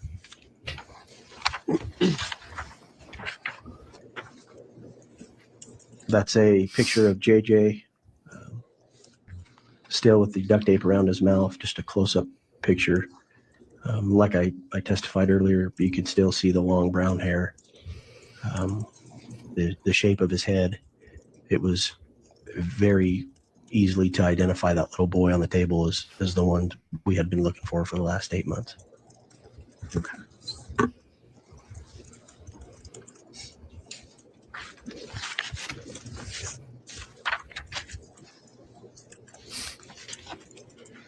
She's not.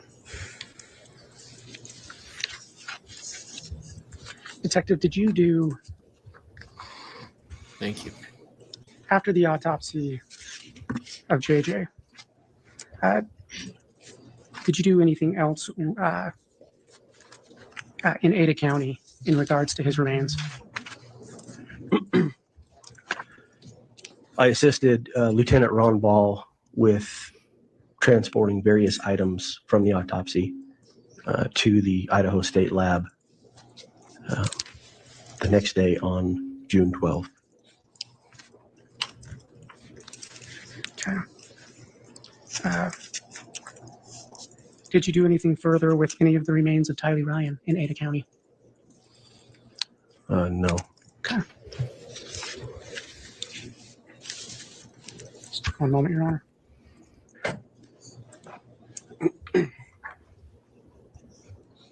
This freaking sucks, man.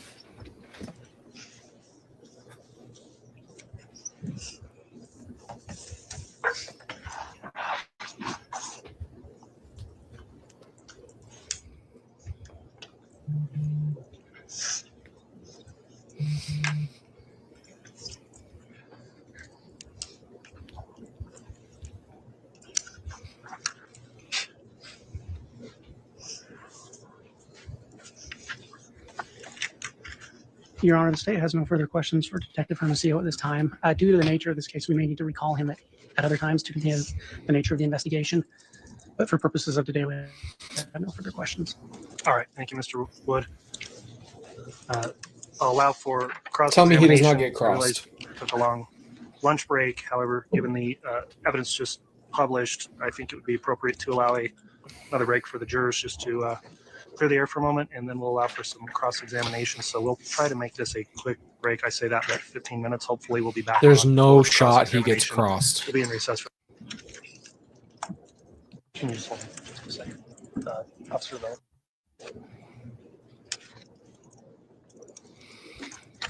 All right, Are you kidding me? They're really gonna cross him. follow-up questions. I know that the state's had you on.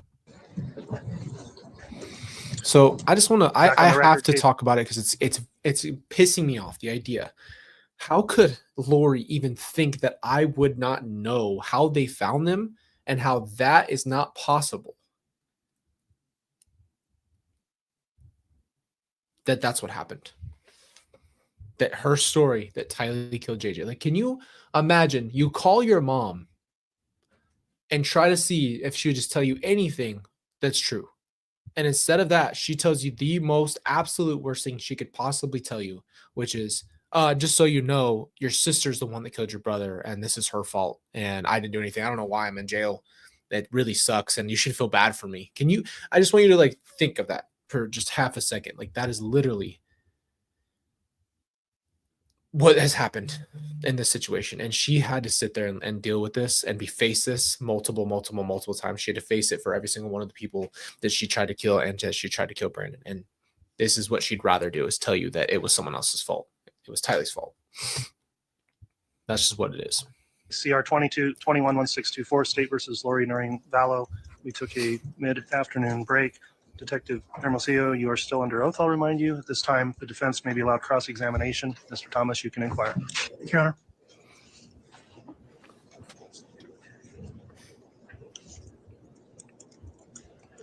How you doing today? It's been a tough day. It's been a tough day. It's a long day. So I'm just going to ask a few follow-up questions. I know that the state's had you on all day, and we're hopefully going to get this done. So you indicate that you've been a detective for about 4 years now. That's correct. So you were in the detective division for about a year when this came down.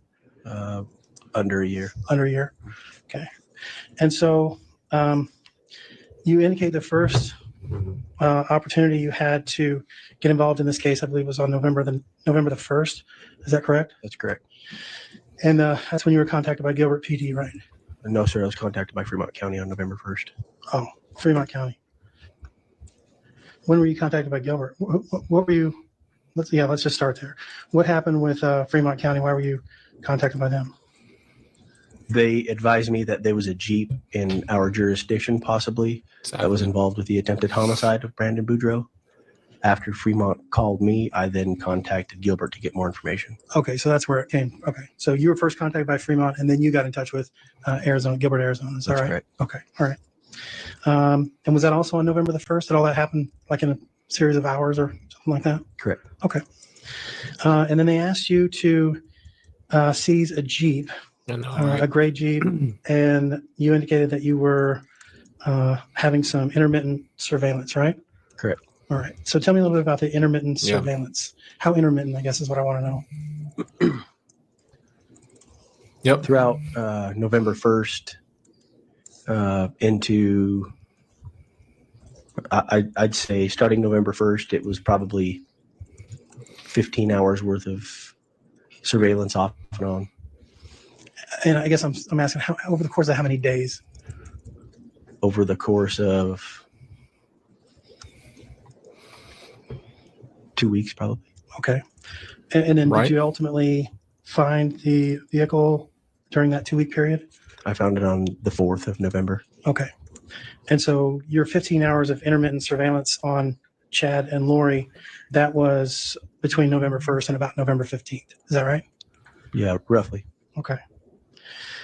And when you say intermittent surveillance, like what would you do? Is it kind of like a stakeout type thing, or was it different? Were you just driving around? How'd that work So the out? only thing they're trying to do from what I remember is that they tried to say that Ray took Tylee's Jeep unlawfully. So that's what this sounds like where they're going. I don't know. I'm just calling it. Sounds like that's why he's spending so much time on the Jeep, because they have nothing.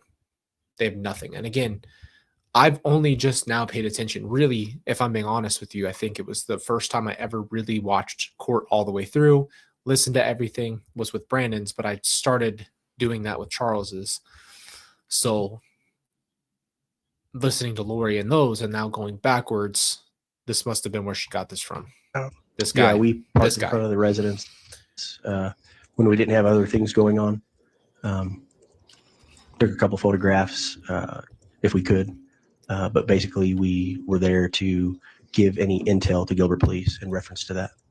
Okay. And as far as the surveillance and intel, was that done at I'm assuming it was in Rexburg because you're a Rexburg detective, right? Correct. So you weren't going to Chad's house. You were mostly staying at Lori's house when you were doing that surveillance. Correct. Okay.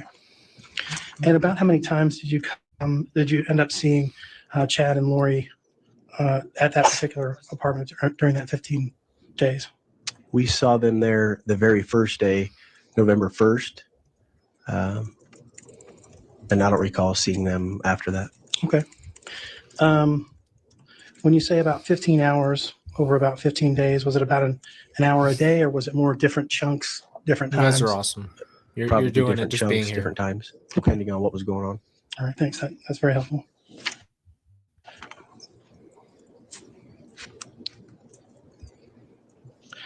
You indicate that the first time that you heard of JJ was when you seized. No, this was a little bit confusing for me. You said the first time that you heard of JJ was when the Jeep was seized on November the 4th, but then you said on November the 18th, I think was when you said the first time you heard about JJ. Is that right? The first time we heard of JJ was November 18th, when Gilbert Police came up to seize the infotainment center from the Jeep that we had originally seized on the 4th. Okay, and help me understand. I'm not a car guy, so what is an infotainment center? See how he's trying to, it's very manipulative, honestly. It's really wild that this is like a whole thing, but he's trying to trip Ray up. He's trying to trip him up. And it sounds like he's trying to make him sound like, or at least make him forget what he said and make him look bad and make it seem like he doesn't have the dates right and all that stuff. So it's has the GPS locations, that just the middle portion of the inside of the Jeep, where the radio, Okay, where you can program your maps. They took that. Gilbert Police took that, seized that, and that's the first time that we had heard of JJ. okay. So I hate to use this term. Is it kind of like the black box of the Jeep now, or is that something that's still like under the seat type thing? Do you know? I can't answer that. You don't know. Okay, all right. But at any rate, they took the infotainment center, right? Correct. Okay. Didn't take anything else out of the Jeep, or Not that I can recall, no. okay. And they didn't take the Jeep itself. No, sir. Okay.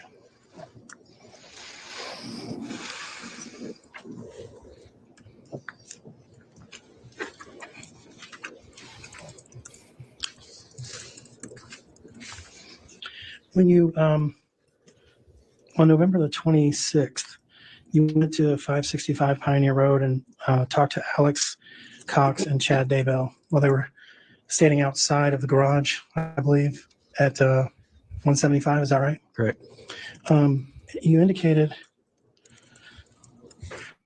well, I don't know if you did indicate or not. Were you wearing a body cam when you were talking to them? No, sir. So who else was with you when you were talking to them? Detective Hope? And was Detective Hope wearing a body cam? No, sir. Were either of you wearing some type of audio recording device? No, sir. Okay. So whatever was said, that would have been from your recollection, not from anything that you've reviewed, like a video or an audio. That's correct. Okay.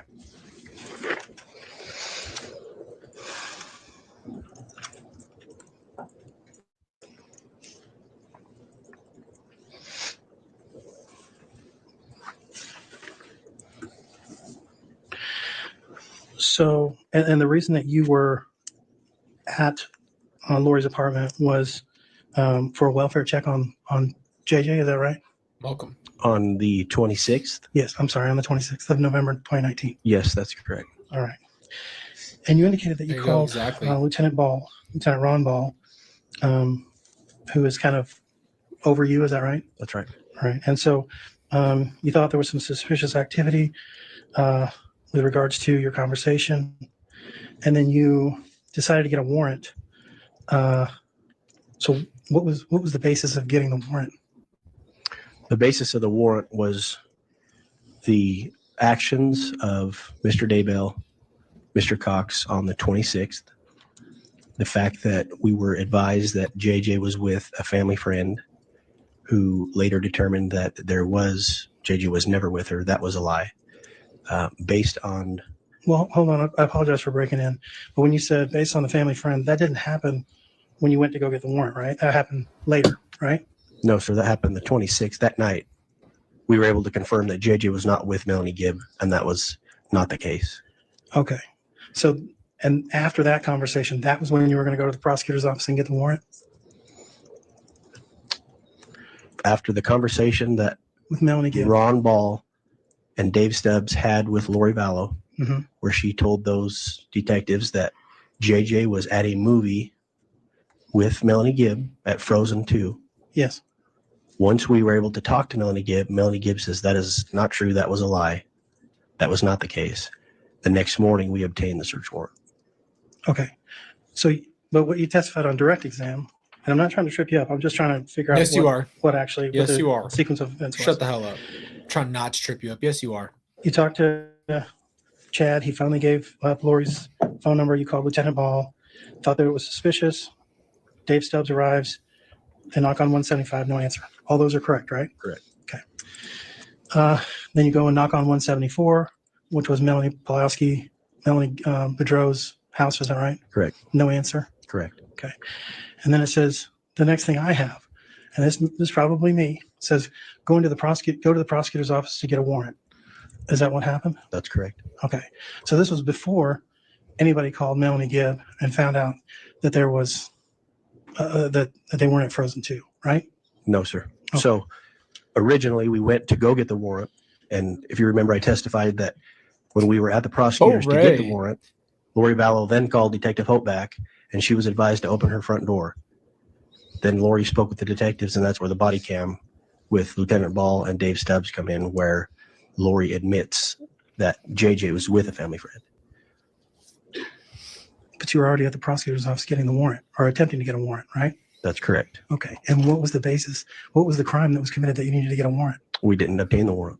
I know, but in order to, okay. So you just went to the prosecutor's office hoping to get a warrant on a hunch?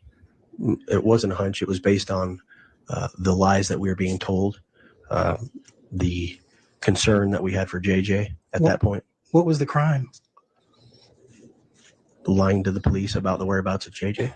And that's what the warrant was going to be based on? We didn't get the warrant, sir. I know you didn't get the warrant, but you said you attempted to get a warrant or you walked over to get a warrant. I can't speculate whether the judge would have given us the warrant or not. Okay. Exactly, dude. You're really going to sit there and try to nitpick that? What a weird thing to nitpick. You ended up getting a warrant the next day. Is that right? That's correct. and you found some guns and some magazines and some other paraphernalia. And when I say paraphernalia, I mean like weaponry, paraphernalia stuff like that. You understand? Correct. Did you, at any time during the investigation, was there anything that led you to believe that Lori Vallow or Lori Daybell was involved in having those weapons or owned those weapons? No, sir. And when I say paraphernalia, I mean like the ghillie suit. That didn't look like something that would fit her, right? I can't answer that. Okay. You didn't. Okay.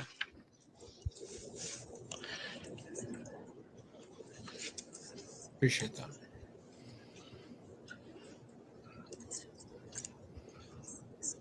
She did. I'm serious. You guys are right. This sounds You talked exactly a how little she bit did it. about proof of life, and your definition, according to what I wrote down, and I may be wrong, but what I wrote down was any documentation that would confirm that a person was alive. Is that accurate? That's accurate. Okay. Would that be your definition? That's my definition, yes. Okay. And so you indicated that the last proof of life that you got for Tylee was on September the 8th. Is that correct? That's correct. All right. Isn't it true that you had hundreds of tips that came in with regards to where Tylee and JJ were in the months after this September the 8th? That's true. We had hundreds of tips come in after September the 8th, none of which were verified to be Tylee. Okay. But you didn't vet every tip.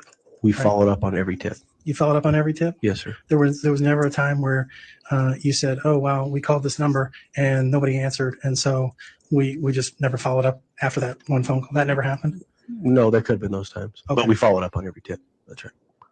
Okay. But you didn't follow it up to the point where you knew that it wasn't true. Are you Correct. seriously Okay. going to try to say that he didn't follow up on the tip knowing Tylee was in the ground the entire time? You absolute idiot. Like, they killed her. And you're going to try to make him look bad for not following every tip that could have been possible.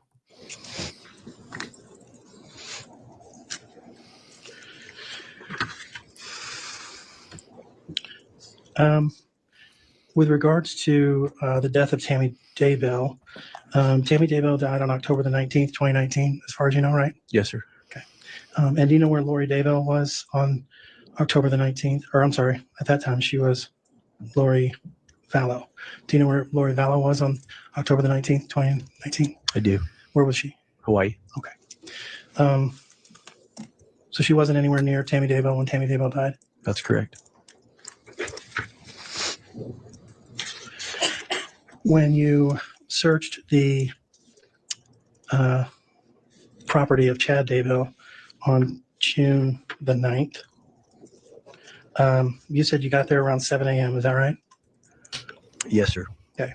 And this wasn't something that was like a spur of the Appreciate moment you thing guys. where you got some guys together and all ran out that a warrant the day before. I mean, this was something that was planned. I guess what I'm saying is this is something that was He's planned, really good. correct? Correct. For weeks, maybe even months. I wouldn't go that far, probably weeks, maybe. Okay.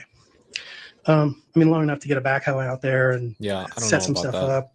Let me just address this one thing. Yeah, he was in a car accident. That doesn't, and even if it really messed with him, the dude had enough sense to do all this planning. So it doesn't matter if he had a brain injury or not. You don't just start killing your own family members and everyone else because you got in a car accident. I was hit by a car at 8 years old. Full body contact. I was on a bike versus a car. And I hit my head on the windshield and rolled over the top of it. I have a huge scar right here. I wrote about it in my book because it was one of the most, it was the most terrifying thing that's ever happened as far as a physical thing that happened to me like that. And you know what I mean? Like, that doesn't mean that my brain chemistry changed no matter what. So I'm not going to sit here and try to say that there aren't really horrible things that happen to people and brain injuries and car accidents and personality changes and this and that. But again, he didn't start doing this until he was in his 50s. That's all I'm saying. Right? I mean, It doesn't really matter. there was some planning involved. Correct. that Adam Okay. said that, you know. You said you got there around 7 a.m. Could be true that he changed, I but believe you doesn't kind of make you alluded kill to, but I people. kind of want to nail it down, that the FBI ERT team, the evidence recovery team, they were kind of the ones running point or the ones in charge of the search. Is that right? Once the scene was secure, yes, they were in charge of the search. Okay, so how long did it take to secure the scene? Long enough for us to make contact with Chad and the kids and make sure there were no potential threats inside the residence. So I'm guessing 20 minutes. Okay, and when you arrived at 7 a.m., there were a bunch of people that arrived at the same time, right? I mean, No, you weren't the no, lone, sir. You were the lone gunman going in? No, there were three or four of us. Okay, you and who else? Myself, Lieutenant Ron Ball, Detective Vince Kaikamanu, I think maybe Detective, let's see, David Stubbs was there. I believe that was it. Okay, so the four of you. And where did everybody else stage in preparation to go to did they, I guess I'm saying, there were a bunch of people there, probably 30 or 40 people that were involved in this. Correct. Yeah, I know. Where that. were I'm just they saying. while you guys were securing the scene? They staged at the church in Sugar Salem, on the Sugar Salem Highway. Okay, about 2 miles away from, just down the road, maybe 2 miles from where Chad Yeah, Taylor's that's house is. true. Yes, sir. Okay. They would have said he had some serious issues. You know, you said that you'd only been doing this for less than a year prior to becoming, or prior to this case coming on. Was this your first time at the scene of a crime like this, where the FBI was in charge and you guys were just kind of worker bees, so to speak? I don't want to discount your job or what you were doing, but I mean, they were kind of the experts, and you guys were kind of the ones that were there to help out, right? I've worked with the FBI, Homeland Security. We've served search warrants on different places when I was in patrol, even as a patrol supervisor. Oh, okay. When they would come into our jurisdiction, we would assist them. They would assist us. So it's not the first time I've worked with the FBI or agencies like that. Mm-hmm. To this magnitude, yes, that was the first time. Okay. Thank you. That was very helpful. He does it. Over He does it. He says the comments. He makes little comments. Lori was doing the same thing, bro. Thank you. That was very helpful. Like those type of things, that's exactly what Lori was doing. Last 22 years of you being involved, you know, you mentioned that you'd done this before. About how many times had you done a search where the FBI was involved and you were kind of helping them out? How many times would you say? Yeah. Probably 5 or 6 times. Okay. He says okay. He says okay. Like you're not supposed to make comments, I thought. You mentioned in serving the search warrant that there were a bunch of different agencies involved. You mentioned the FBI ERT, or the Evidence Recovery Team, Fremont County Rexburg Police Department, Idaho Attorney General's Office. I want to say I remember reading something about either Boise City Police or Ada County Sheriff's Office, something like that. Do you remember anybody from them? They weren't there assisting us. They were set up in different locations throughout the highway in case somebody needed to be followed. Exactly right. And was that Boise or was that Ada County? Do you remember? I believe it was Boise. Okay, that's what I thought. Their surveillance team. I didn't want to. Okay, and they were part of the surveillance team. Correct. Okay.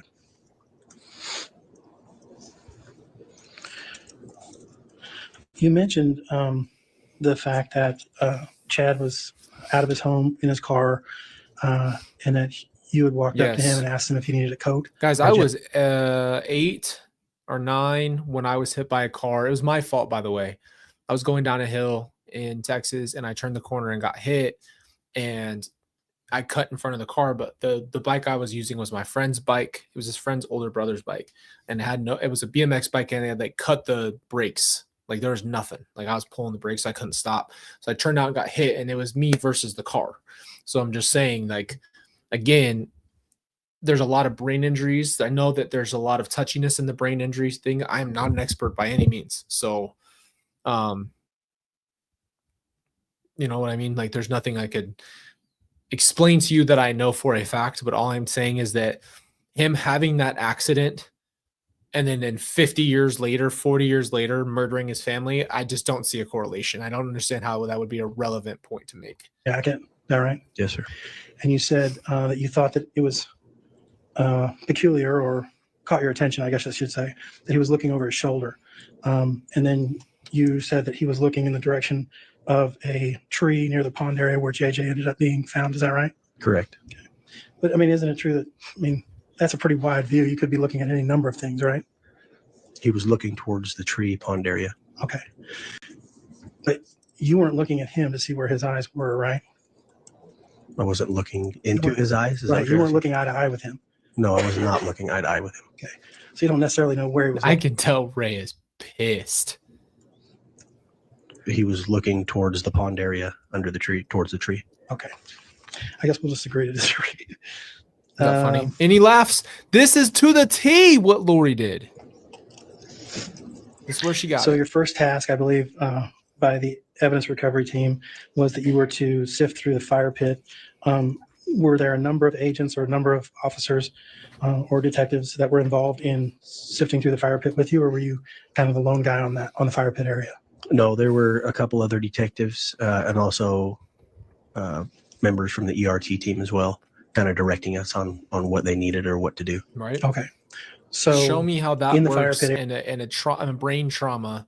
Show me where that pulls out, where you can say this person had a injury and a developmental time of their brain. So then 40 years later, they decided they could just start murdering people. I their saw family. that Just doesn't. there was add some up. pink tape or pink ribbon that was kind of marked You know what? out. And I'm going to address this too. This is what pisses me off. Like, are you seriously going to sit here and say that Lori's religious delusions caused these things? Like, out of nowhere, she just became this delusional person? Am I not going to agree with a bunch of mental health experts that said, yes, these are real? But my point being, they're not, from what I understand, there's no freaking correlation between, oh, I believe these things and I think these things, to I'm going to kill people and I don't know better. That just doesn't, I'm never going to accept that. And I could be wrong, but I'm never going to accept the fact that she was so delusional that she just decided that she was going to kill everybody around her. It just doesn't work like that. in an area in one of the photographs. Is that right? That's correct. Okay. And the fire pit area was specifically marked out as a particular area. Correct. How big of an area would you say that Exactly. was marked out? Because I didn't have any type of a ruler. I wasn't there. I don't know. Oh, I'd say I couldn't even guess. Okay. It was a large area. Large area. So when they took the photograph of the fire pit and you identified it as the fire pit, it didn't just encompass that one circle of cinder blocks or the wood around it, right? It was a lot more land than that. It was the fire pit area, correct? Correct. Okay.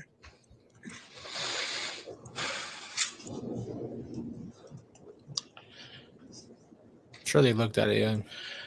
There There you and go. so about how long was it between when you went in and originally secured the scene? You said it was about 20 minutes. And then when did you start working on the fire pit? I'd probably say Appreciate that, Aaron. Thank you. between 8 and 8:30, maybe. Okay. And then I have written down here that the pond area, there was a search from about 9 a.m. Exactly. That's observed my while sifting through number the fire one. pit. Did that happen around 9 a.m.? You were at the Number fire one pit for about reason. half an hour, I guess is what I'm saying. Roughly, I didn't keep track, but I would say roughly half hour-ish. And so then a half hour goes by and then something else is going on at the pond area. And you're taken over there or you're asked to come over there. Correct. Okay. And a number of people stayed at the fire pit area. Is that right? I can't answer that. I was over at the pond at that point. Okay. Were you called over by one of the ERTs? I don't remember who I was called over by. Somebody. Somebody. Okay. I mean, that's fair. That's fair. Somebody called him over there. Yeah. How is he supposed to remember that? Now, State's Exhibit 10A, there was some talk about excavation of the backyard, and that was, I believe, in some of the photographs that I've seen, there was actually a backhoe. Is that right? A large piece of equipment. I'm sorry, you have to answer audibly. Sorry, swallowed up. I'm sorry. That's correct. Okay. And this backhoe, were you there when it took the first piece of topsoil off of the ground at the place where What JJ is the was buried? point of this? We didn't use the backhoe where Oh. JJ was buried. Okay. So the first picture that I saw that was published, I don't know the number, but it just had all the grassy part, and then there was a small patch that was not as grassy. Right? You Correct. understand that picture? Yes. Okay. And then the next picture that I saw was a place where they had already taken off that top layer of grass. You understand what I'm saying? Yes, sir. And so how did that layer of grass get taken off? With shovels. And how deep were you involved in digging that first layer off? I did not participate in digging the first layer, no. Did you watch the first layer be taken off? I did. So, I mean, What's I don't the know point? how it worked out, but did they go in like in a what type of shovel was it? Was it a spade shovel or was it a flat-ended shovel? I What? can't remember, sir. You don't remember. The How f- deep was the first layer? How much was pulled off at first? Roughly an inch, maybe. So very little. Correct. You're Okay. not trying to hit what's under it, All right, dummy. Mr. Thomas, apologies for the interruption. Oh wow, I didn't even know I was going to go that long. Well, I don't want to rush your cross-examination. I think there will be more for the detective tomorrow in any regards. So Okay. I think it would be a good time for us to adjourn for the day. Before we do that, before we adjourn for the day, I'm All going right, to, so I'm gonna not lie to you. I don't know if there's a little bit more cross, but we'll get rid of that for now. Holy crap, man. That was I felt like a life-changing event.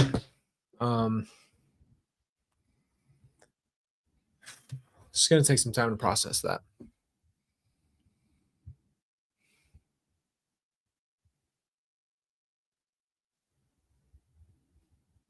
That was tough, man. You guys are awesome. You guys are troopers. That was a hard one. That was a hard one. We're gonna be done for today. We went for a while. I don't know why I got military time on here. We went for 4 hours, man. That one I just needed to get it out. I needed to be done with it. And you guys supported me and Kelsey through this. Thank you. Just honestly, thank you guys. I appreciate you and love you. We're just trucking through this. That was just really hard to process. It's gonna be a hard process, but it's hard. Yeah, you're right, Stacy. It's hard to hear them cross. And plus, you guys know, like, I love Ray, so there's a layer of love and hurt for him that went through this, and everybody else in that backyard, on top of the hurt that I feel for myself because of what I know about my brother and my sister and the pain that they went through before. And so, it's a very multi-layered thing. It's always like that. And you have to look at it like it's a huge plate of food and there's all kinds of different things. And like, you can't just eat it all at once. You have to slowly process it. And even if it's shoved down because it's too much, it takes a long time to digest it. So just a rough day, man. There he is, man. Let's just can we please put a round of applause in the chat for Ray? I'm going to do it on my phone, man. I'm literally going to pull it up because I am doing it for you. Because I could do it audibly, but I'd rather show you. I'll just do it for you right here. Thank you for what you did. What you did, Ray. I'm freaking sorry that you went through this. I am sorry that you had to go through this, man. You're an amazing man. You're an example to us, and thank you. Thank you for what you've done for my family. Means a lot to me. Tough day, man. Tough day. Thank you guys for showing Ray his love. He deserves them. He deserves his flowers, man. So with all that being said,